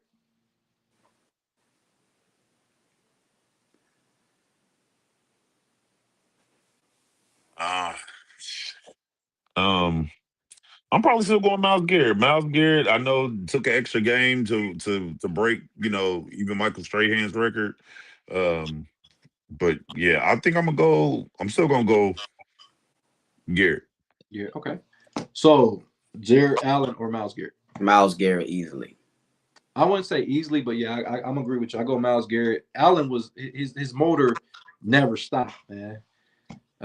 His motor never stopped. Now I got some tough ones coming up. Come on and say that about the white guys. That motor never stops. They only say because that. he did. I No, mean, when they say black dudes, they say we're athletic, but when they say the white guys, they say their motor never stops. Because that's their athleticism. we got motors too. Because Randy Moss be quitting on passes. That's why we say that. Hey, Jason said Jared Allen only because we were born on the same day. And then Kathy said Myles Garrett. Okay, now let's get a little bit more difficult. We got Bruce Smith or Myles Garrett. So wow. You going a Hall of Famer with a guy that's still playing in the league. That's not fair, Jody. I'm asking a question. It's not fair. Today, I'm saying Bruce Smith today. But I might say that I'm not probably going to say that after Myles Garrett finishes off with this Super Bowl for the Rams and something that Bruce Smith can never do. I'm going to go Bruce Smith right now. Bruce Smith, right? Yeah, I'm going to go Bruce Smith as well. But Myles Garrett probably going to end up as the greatest of all time. I agree. What'd you say? I'm with him on this. I agree. I said the same thing. I said Myles Garrett probably will go down as one of the greatest of all time. Top 3 at least. Oh, I said one of the greatest. You talking about top I didn't say he was the greatest. Huh? You talking about top 3 DNs or top 3 defense players? Like no DNs. Like yeah. I'm gonna go top 3. Yeah, I can. No, with me, I think because I got Bruce Smith over. I'm gonna be real, and I'm not even gonna ask the question because that's definitely blasphemy to ask if Reggie White is on the level of Myles Garrett. That Myles Garrett is not on Reggie, and he will tell you that. So I'm not gonna disrespect my man Reggie White and even ask that question. Reggie White is gonna always be the most dominant DN I've ever seen, and he's a top 3 defensive player all time in my opinion. Reggie White. But if these are the guys I would put in. This is how my top 5 DNs would end up being. I would have number 1 is Reggie White. Number 2 is going to be Bruce Smith. I got Julius Peppers at 3. I'm a huge Julius Peppers fan. I think he is just crazy athletic. And then I got 4. I got Deacon Jones at 4. Then I would have Myles Garrett probably at 5. What do you think so? I like that list, but I mean, like people don't call him a defensive end, but you can't tell me Lawrence Taylor wasn't a fucking DN. But he's I know they have him listed at linebacker. But he played coverage. Go look at him. Remember he had the interception against the Detroit Lions. He took it back. I know that. I'm saying, but his number 1 job is to go get that fucking quarterback. I had to put Lawrence Taylor at defensive end. But he's not. He's not because he played linebacker because he was in Tim Duncan's a center, but they got him at power forward. Hold on, I got a question. Is Jared Verse, is he a linebacker or is he a DN? He's a linebacker. Right. Because he plays coverage. He does coverage. That's why I say he's a right. I get it, but I'm just saying, but he goes after the quarterback like he's a DN. So sometimes in the way they play, I don't know if they're in a 3-4 or what, but he's up on the line a lot. Now he can drop off in the coverage, but now it's kind of like like certain linebackers are hybrids now, and they're starting to play this positionless football. But some guys, all they do, like Myles Garrett ain't doing shit. You ain't gonna never see Myles Garrett drop back in coverage.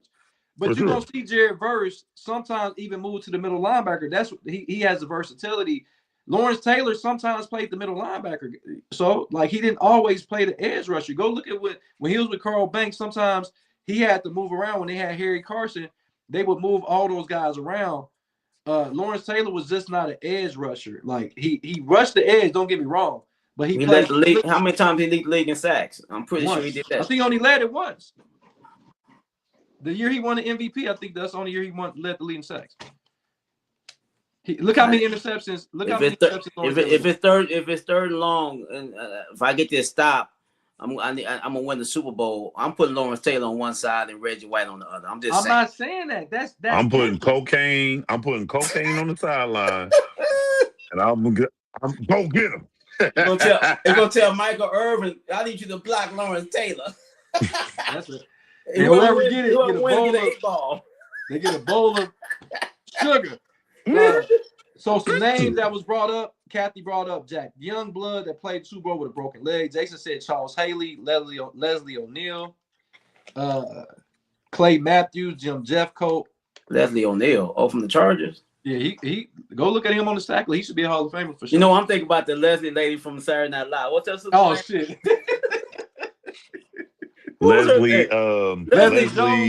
Leslie Jones. She played DN for what? Somebody. For the Redskins. Dexter Manley. Motherfucker. Well, see, Mean Joe Green played the D tackle position, Kathy. He played D tackle. I will put him as the second best D tackle of all time. I think Aaron Donald is the best. I got Aaron Donald. Mean Joe Green, and I got Alan Page. What about Warren Sapp? I got Warren Sapp before. Okay. Alan Page. Nobody sacked the quarterback. He has the most sacks for a defensive tackle in NFL history. Alan Page, who is the Senate, who is now a judge. Matter of fact. People don't even talk about Alan Page like that with the Purple People Eaters, Hall of Famer, D tackle. So, eating a lot of eggplants. That's crazy. Wait a minute. Wait a minute. But that was you called them the Purple People Eaters. We will give y'all more NFL because eggplants are purple. I guess they are purple, huh? Because basketball is over. But if I can keep you guys around for just a minute, if y'all had some time. If y'all got a little time. What is you? Hey Ray, you see that video on that dude? That one, them two brothers they're talking. That one brother bites into that cucumber. You ever see that video? He said, "Man, you can't dice that motherfucker." He been. Oh yeah, I did see that. I did see that. I was low. Real quick before you talk college football, did y'all see the bungee jumping and they forgot to put the bungee jump on her feet and they threw her off the cliff? Bro, they didn't even hook the ladies damn. They didn't even hook up the damn lady bungee cord. The bungee cord laying there on the ground. They just throw this fucking lady off the cliff, man. Ain't that murder? Are they going? I hope they already arrested those dudes. That's first degree murder. That look, dude. You didn't even attempt to get the bungee. Hey, Jody. They said she didn't die. She died on the way to the hospital. They said she didn't die from the fall. Man, they need to be locked up for being stupid. They just threw that lady. I was like, what the fuck? Man, that looked like. Yeah, that looked like they did that intentionally. And the way they threw her, they was just like, they threw it. And hold on, when they threw it, they wasn't even shocked that she didn't have the bungees on. Like they like, oh my god. They said those dudes weren't licensed or something like that. They weren't even supposed to be doing this. That's what they said. Remember that movie with The Rock and Samuel Jackson that jumped off that fucking building? Yeah. The other guys. They said, "Yeah, we're gonna hit the tree, right?" I was like, "What motherfucker? They know they was at their funeral." Oh shit.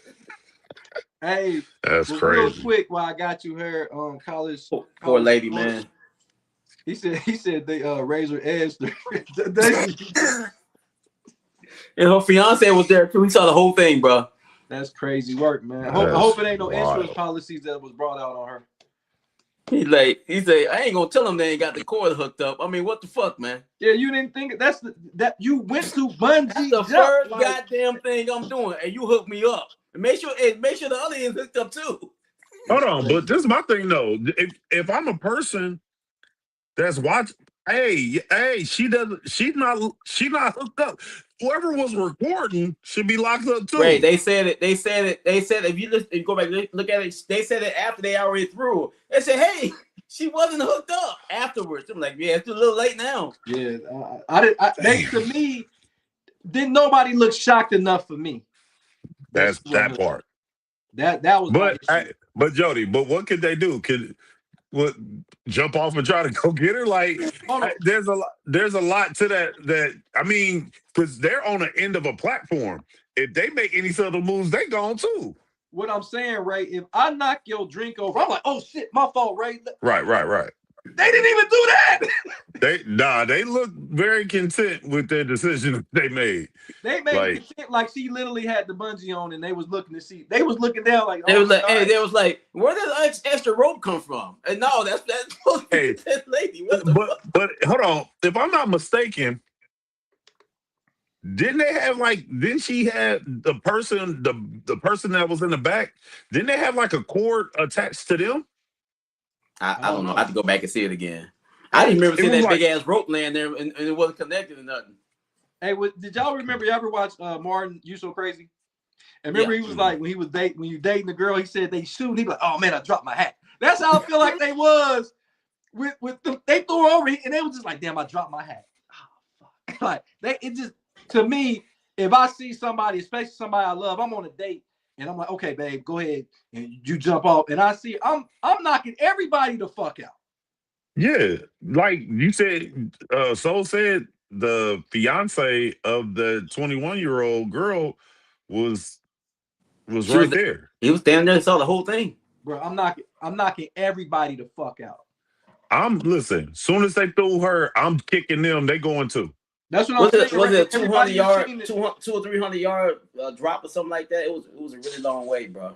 They would have been. Guess what? It would have been everybody on that motherfucker would have been dead. Hey, when she was, I shouldn't say this. When she was falling off the cliff, she was thinking, okay, so when is this damn cord gonna jump in? Right, because she thinking she trusting them. To bungee jump, you gotta trust a motherfucker. You gotta trust a motherfucker. But nigga, I ain't jumped off no cliffs. Like my life is in danger. I ain't jumping on nobody. I don't give a fuck what kind of rope you got. That's what Kathy and King Ming said. They would never do that. But real quick, man, college football preview. There's not a lot of intriguing games in week 1 because we're about 83 days away, 85 days away from the opener. So I'm gonna talk about the game that's probably the most intriguing game of week 1, guys. Clemson versus LSU. Of course, the rankings haven't come out officially yet. I think we'll see that in July. I believe you'll see the rankings. And both of these teams will probably be in the top 15 when the rankings come out. So what do you think about this game? Clemson, LSU, this seemed to be a mainstay opening game for the season for both of these organizations for the past, we're looking at this matchup the last few years. It's the opener. It's the only game I think that will be with ranked opponents in week 1. What do you think about this? So between Clemson, Dabo Swinney, new coach Lane Kiffin with LSU, man, what do you think? Two hated coaches. I don't think people really care for either one of these guys. Lane Kiffin hasn't done no winning, but he got money like he won. At least Dabo has won something in college football. Not of late he hasn't, but he's done some winning. It's gonna be an interesting football game. We'll see what Clemson's new quarterback's gonna be. I mean, the last guy didn't play so well at the end of his Clemson career, and everyone's looking forward to see if LSU can get back on track and get back to winning ways like they were a few years ago. So that would be it should be a good football game. Why did King Ming said Memphis versus UNLV? Okay. That basketball or Penny Hardaway versus Larry Johnson? What we talking about? We talking hoops? We talking basketball.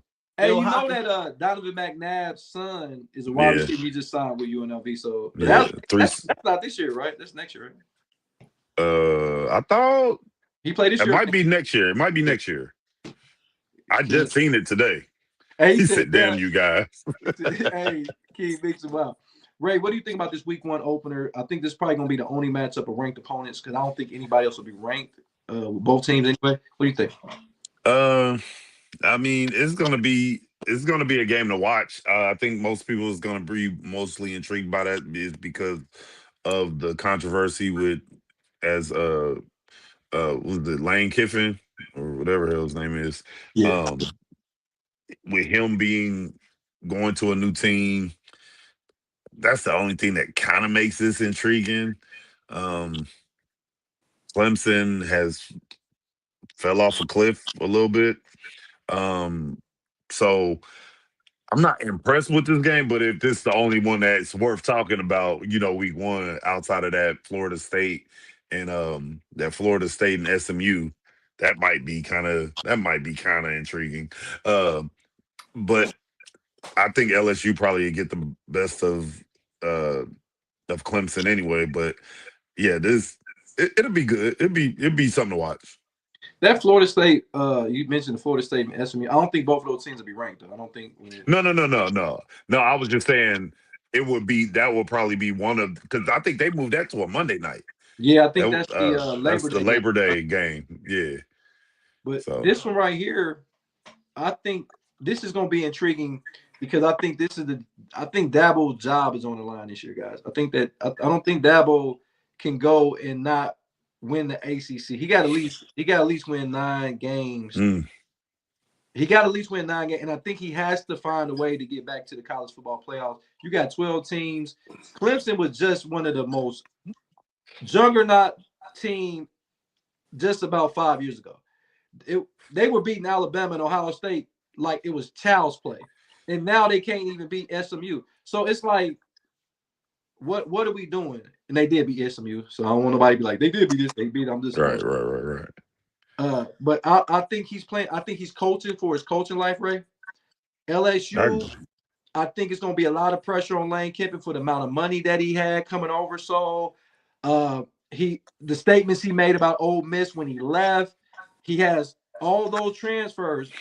LSU expected to win this year because they got all those transfers in, and you seen what Cignetti did with Indiana. So they're expecting LSU to have more resources than Indiana, right? Mm-hmm. I think that it's going to be this is a pressure cooker game, guys. And in this game, I mean, of course, we got a long time to change. But if I was going to pick this game today, I believe it's a neutral site, right? So it's a neutral site. Normally is. It normally is new. They're probably playing Georgia Dome. I'm gonna lean towards Clemson in this game, guys. I'm gonna lean towards Clemson in this one. I don't know, Joe. I don't know if Dabo is coaching for his job this year. Of course, if we win like 4 games, yeah, he might be in trouble. But if they win like 8 or 9 games, they get a decent bowl game, I think he'll still still keep his job. Hey, King Mink said, Jody, so Ray, we supposed to be brothers. Oh, you want to get? you want to get gangster? He's like, give me that page. Ray, who would you lean towards in this game? Who would you lean towards? I'm gonna lean towards LSU. You like okay. I think it's gonna be intriguing.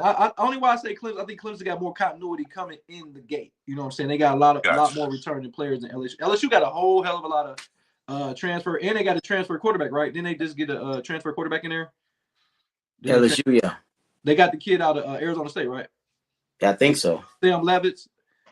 Really, I think they'll be fine. But LSU, man, I mean, we talk bad about the head coach of LSU, but his players seem to really like him. So I think they'll be just fine in LSU. Okay, well, we're gonna do a week 2 rapid fire. We're not gonna go further than that because we got a long ways to go. King Mink said LSU for the win. We're gonna do it, and the reason why I put this game of Iowa State and Iowa because this is a rivalry game, and these their opener for the season. So what do you think about a rivalry game this early? I love it. Iowa. I love it. No cupcake game. Let's play. I'm gonna go Iowa State. Okay, Ray. Yeah, I love it too. I think this is how football should be played. Like start it off, let it be a slugfest, and I'm leaning towards Iowa State. Cyclones. Hey, Kathy said Jody and I are brothers and sisters because we love the Browns team. I love the Browns. I don't love the Guardians or the Cavs. I don't. I'm a Reds fan, true and true. Hey, gotcha. I'm a Reds fan. I can't. Is there a hockey team in Cleveland? No, I don't think Galaxy. So. Galaxy, yeah, I think the Galaxy. That's a professional team. Yeah, I think so. Or that's soccer. One of them. Anyway. Galaxy sound like a soccer team. It do, don't it? It does. Well, I know Columbus has a soccer team. Yeah, I don't know if Cleveland does. Columbus Crew, right? Yeah.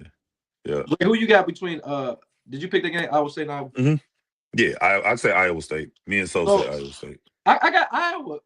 Big Ten. What do you know? So Big Ten football is always gonna be. If I got to pick, and the teams are equal. Because Iowa State got a new head coach. Their head coach went over to Penn State, so I think that they lost a lot of players to Penn State too. I like Iowa. I forgot about that.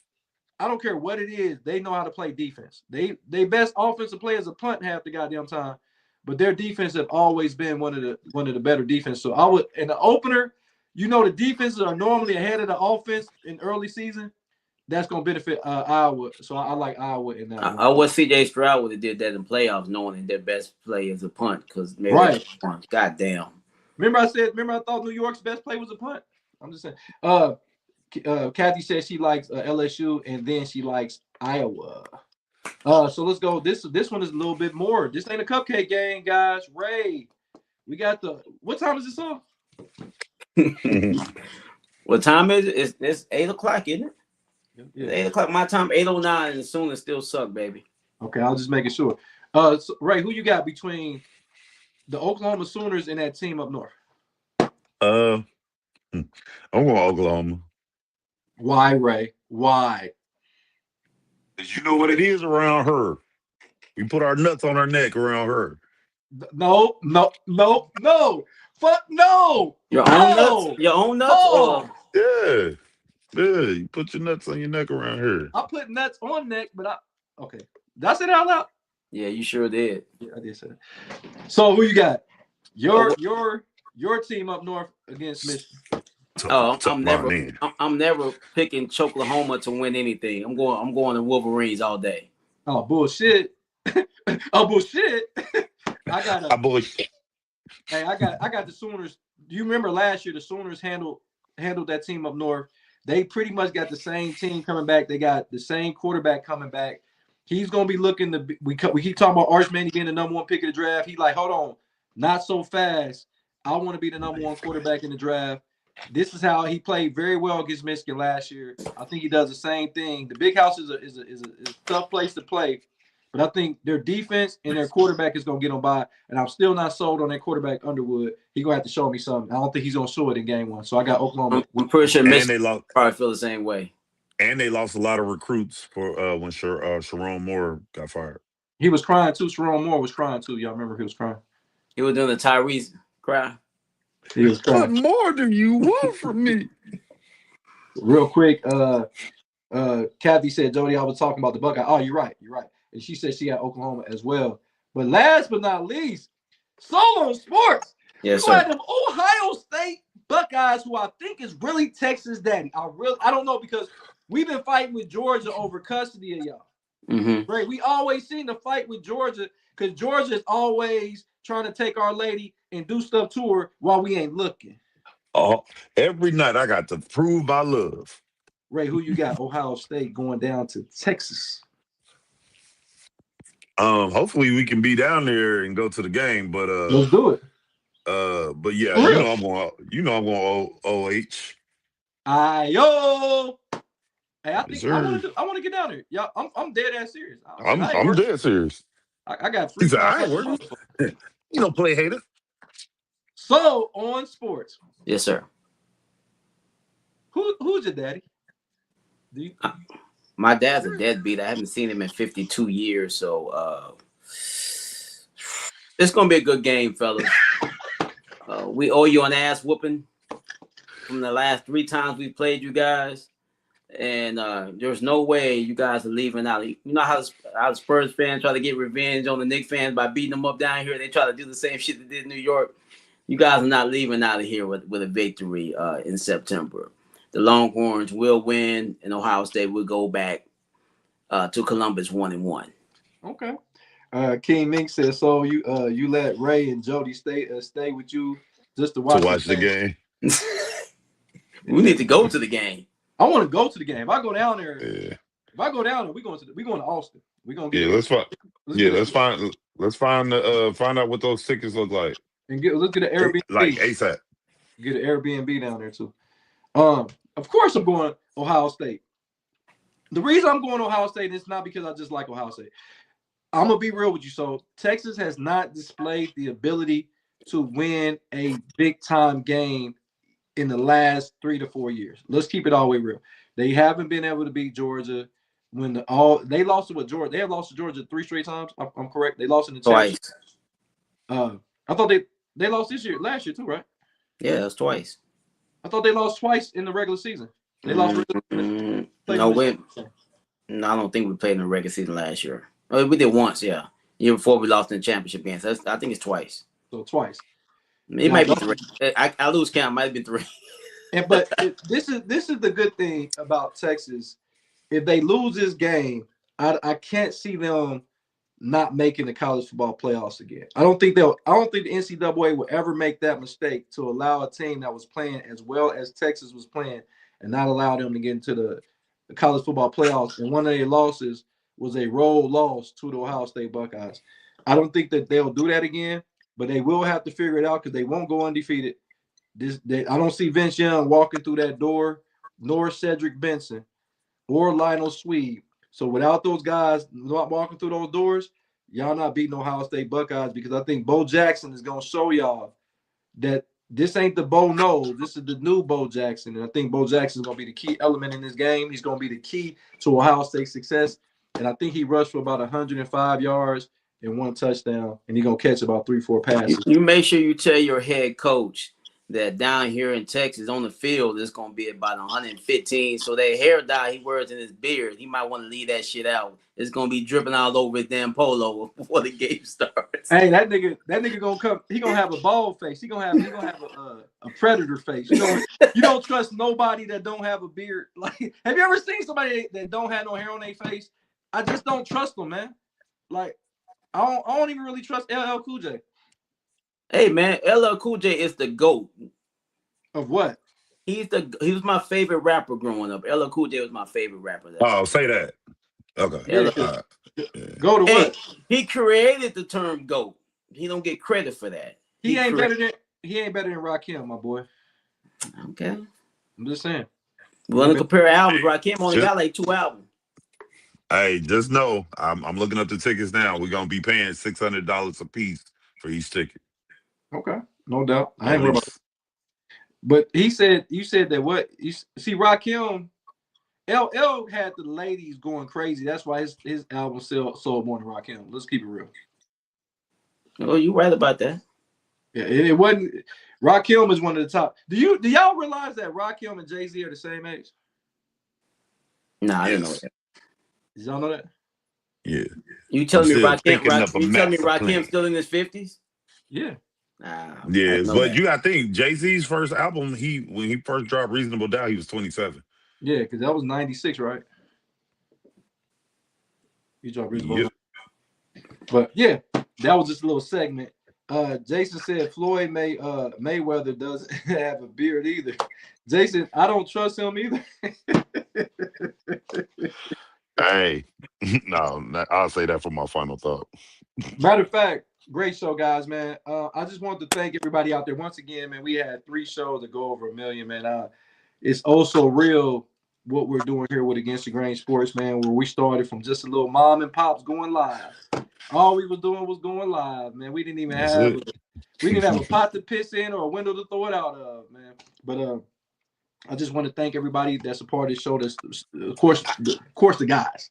Of course, Ray, more just Barbara Lindsay, man. Of course, my man Ray. Jarrell Soul on Sports. My little brother Jason the Hefty Lefty. My nephew Donald, the voice of the youth. Andrew mic'd up. Even Michael, the People Sam Perry, who antagonized me every fucking opportunity that he gets. And you see that motherfucker with the Knicks shit on? I said, you don't take your little stinking ass somewhere and put on. I've seen that. That shit is. I hate when he do that, but he know what the hell he doing because he know he gonna piss me off. And of course, J.K. and Steph, man. Congratulations to J.K. and Steph. Lester is about to get in the fold very soon because football season is coming back around. But I just wanted to thank everybody, man, for what we're doing. And I also wanted to say this. I got to, and I ain't even tell y'all. I'm gonna tell y'all on the air. I got a huge meeting tomorrow at 1 a.m. A Zoom call for some guys in LA about the podcast. So I just wanted to tell y'all all together, man. What time? 1 a.m. 1 p.m. here. Oh, yeah. Okay. But the guys, he said 1 a.m. I was like, oh, y'all doing that late night. It'd be 10 p.m. for them, but yeah, it'd be late night for us. But I'll tell you how that go. I'm a little excited, man. I haven't been able to sleep. I already got the link and everything. So, but anyway, we'll talk about that more. Jason said Rakim has an album coming out with the RZA. That shit might be fire. Yeah. Then he said, Kathy said Floyd sold his beard to pay his taxes. That's crazy work, Kathy. He got the fake beard too. Floyd does. That's crazy work. He said, when Mike coming back? He on vacation, man. Mike on vacation. This motherfucker, every time I look up, he's somewhere. That nigga's like, where's Waldo? He'll be back soon. She said, cool dude, just don't move to LA. If we gotta go, Kathy, we all gonna be out there, motherfucker. So but opportunity knocks. Better open that motherfucking door. You got damn right. Real quick, man. Let's get our final thought before we get out of here, man. So, the final thought, Ray, you ready? Yeah. Let's go ahead. Give me a final thought as we get out of here. Man, my final thought is congratulations to the New York Knicks on winning the championship, the NBA championship after 53 years. I want I wish he was on here right now, but I need Jay Kane the chef to come on this show and Yep. publicly apologize to my man Jody for all the comments, all the disparaging comments that he had about Jalen Brunson coming to the Knicks. Listen, we had a whole 30-40 minute conversation about this before we did Against the Grain Sports show live, the TV show. And they was, man, I just didn't know who he was. What was he doing? He didn't know that this was the two-time national champion at Villanova. He didn't know that this man is a dog like that, man. And that if him and Luka could have stayed together and actually played together, they could have been something special. But shout out to Jalen Brunson, man. A lot of people are eating crow and apologizing to this young man because he got it done, him and his hairline. Absolutely. Absolutely. Hey, King Mink said Mike been on vacation since February. And Jason said it's been almost 30 years for the Bulls. Yeah, it's about y'all time. Yeah, it's about y'all time is up too. King Mink said my final thought is don't drink Crown Royal and Hennessy together. If you do get 3 strippers, you'll get 3 strippers pregnant. So I'm going. So you said put them together, you're gonna get shit. I don't think my shit. 3 strippers. I don't think my shit work like that no more. I don't think my shit work no more. Cool. I don't think my shit swimming no more. I don't think it. Just keep swimming. I don't think they swimming no more. Solo Sports, man, give me a final thought. Final thought, man. Free agent wide receiver Stephon Diggs is over his legal issues. It's rumored he wants to play for the Commanders. I hope this does not happen. If he does, JD5 will have to lock his mom up because I guarantee you Stephon Diggs will try to dig in there somewhere. I don't think it's a good idea. I hope he stays away from our team. I know he's a good player, but we don't need that type of shit on our roster. So Stephon Diggs, go to Dallas or go somewhere else. We don't want you in DC.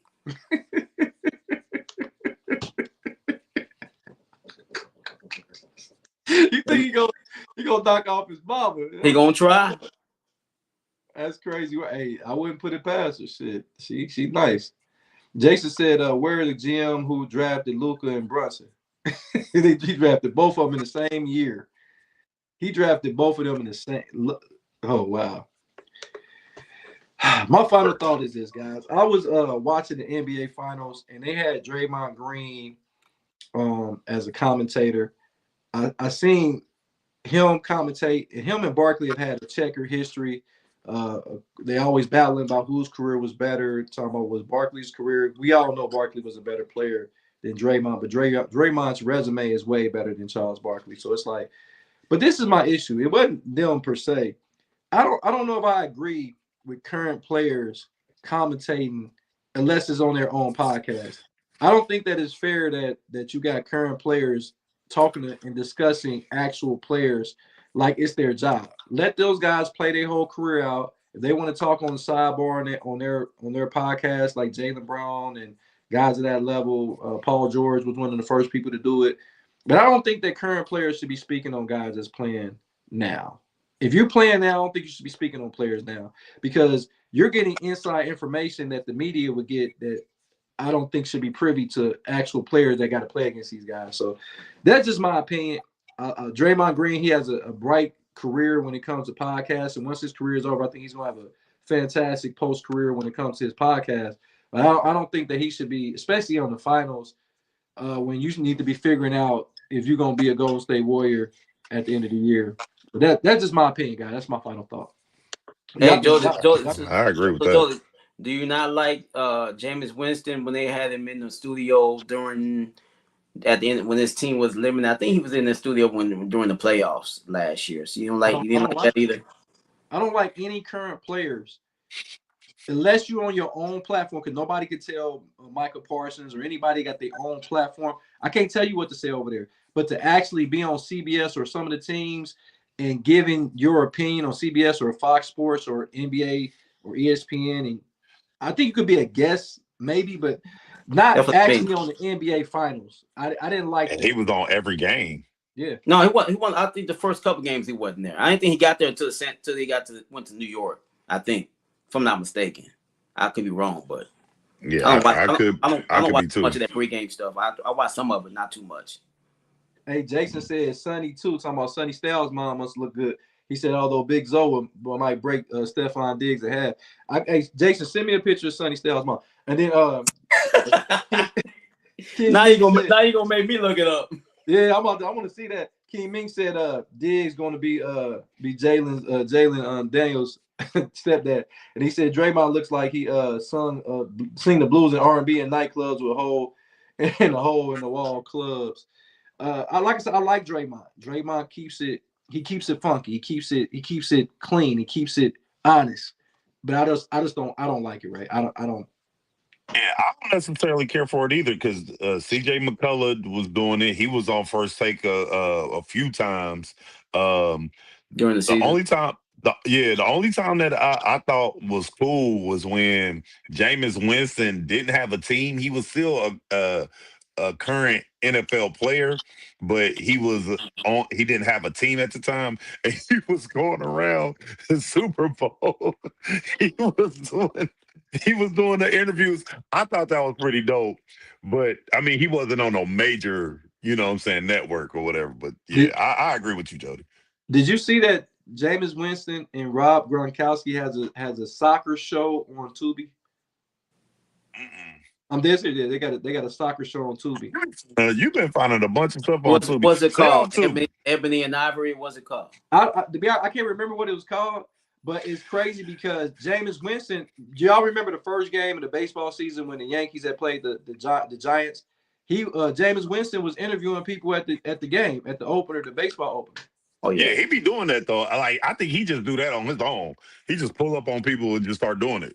He's gonna be good on TV also when he gets. Oh, absolutely. Oh, wait, pause. You said he just be pulling up on people and doing it, Ray? That's what. I'm just saying. Like, I don't know. Hey, but great show, fellas, man. Once again, man, it's seamless when we get together, man. It's like we never left, man. I really appreciate it. We're going to get all our guys in here sooner or later. Everybody, Mike will be off vacation sooner or later. When he get back on the show, he going to be crying. We're going to make him cry. We're going to make him cry because he had a fucking Knicks shirt on like we did it, J. Kane. No, nigga. I always knew we were going to get it done. Oh, front runner. But man, hey, great show. I'm your host, Jody Coleman, the big unit Coleman. Okay. This is Chocolate Drizzle. Ray, you got to give us a name. Come on, man. Come on. Hey, I like what Kathy, she called the, well, I don't know if she called me the Black Thor, but she called me Thor. Because I got the gavel with the hammer, with the thunder. The hammer, the black hammer. Arm and hammer. Jody the Midnight Meat Train. Nigga said he delivering meat pizzas. Be like, hey, anybody order sausage pizza? You one of them? You win them type movies, right? Yo, hey, 70s anybody porn is best. Deliver bone pizza. 70s porn, like, hey, I need extra butter. Y'all ain't never went to the movies and put your okay. You talking about a Pringles can? What are you talking about? No, cut the hole.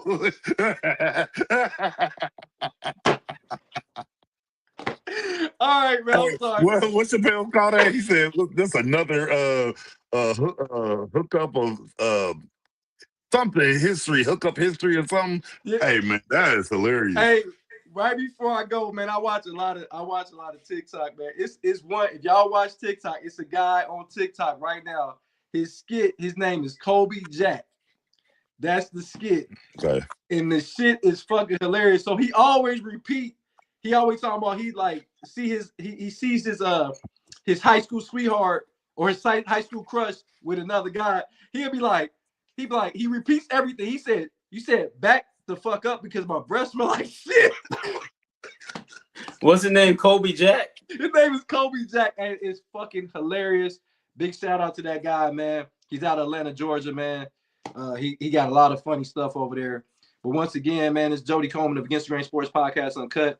We got my man Ray, more than just a barber, Lindsay in the building. We got Jarrell Solo Sports Glenn, JC the Hefty Lefty, Donald, the voice of the youth, Andrew mic'd up, Michael the People's Sam Perry, as well as J. Kane the Chef, the champion J. Kane, the chef. And we brought you by Michael Wright, attorney at law, man. So that's our sponsor. We got more sponsors to come. And like I said, I'll let y'all know we won't be back on the air again till Saturday. So we only gonna do 2 days a week because there's really nothing going on in sports. So hey, check us out, man, on Saturday. Appreciate the love. And Ray, what we doing till Saturday, man? Yeah, we working. Peace out. Peace.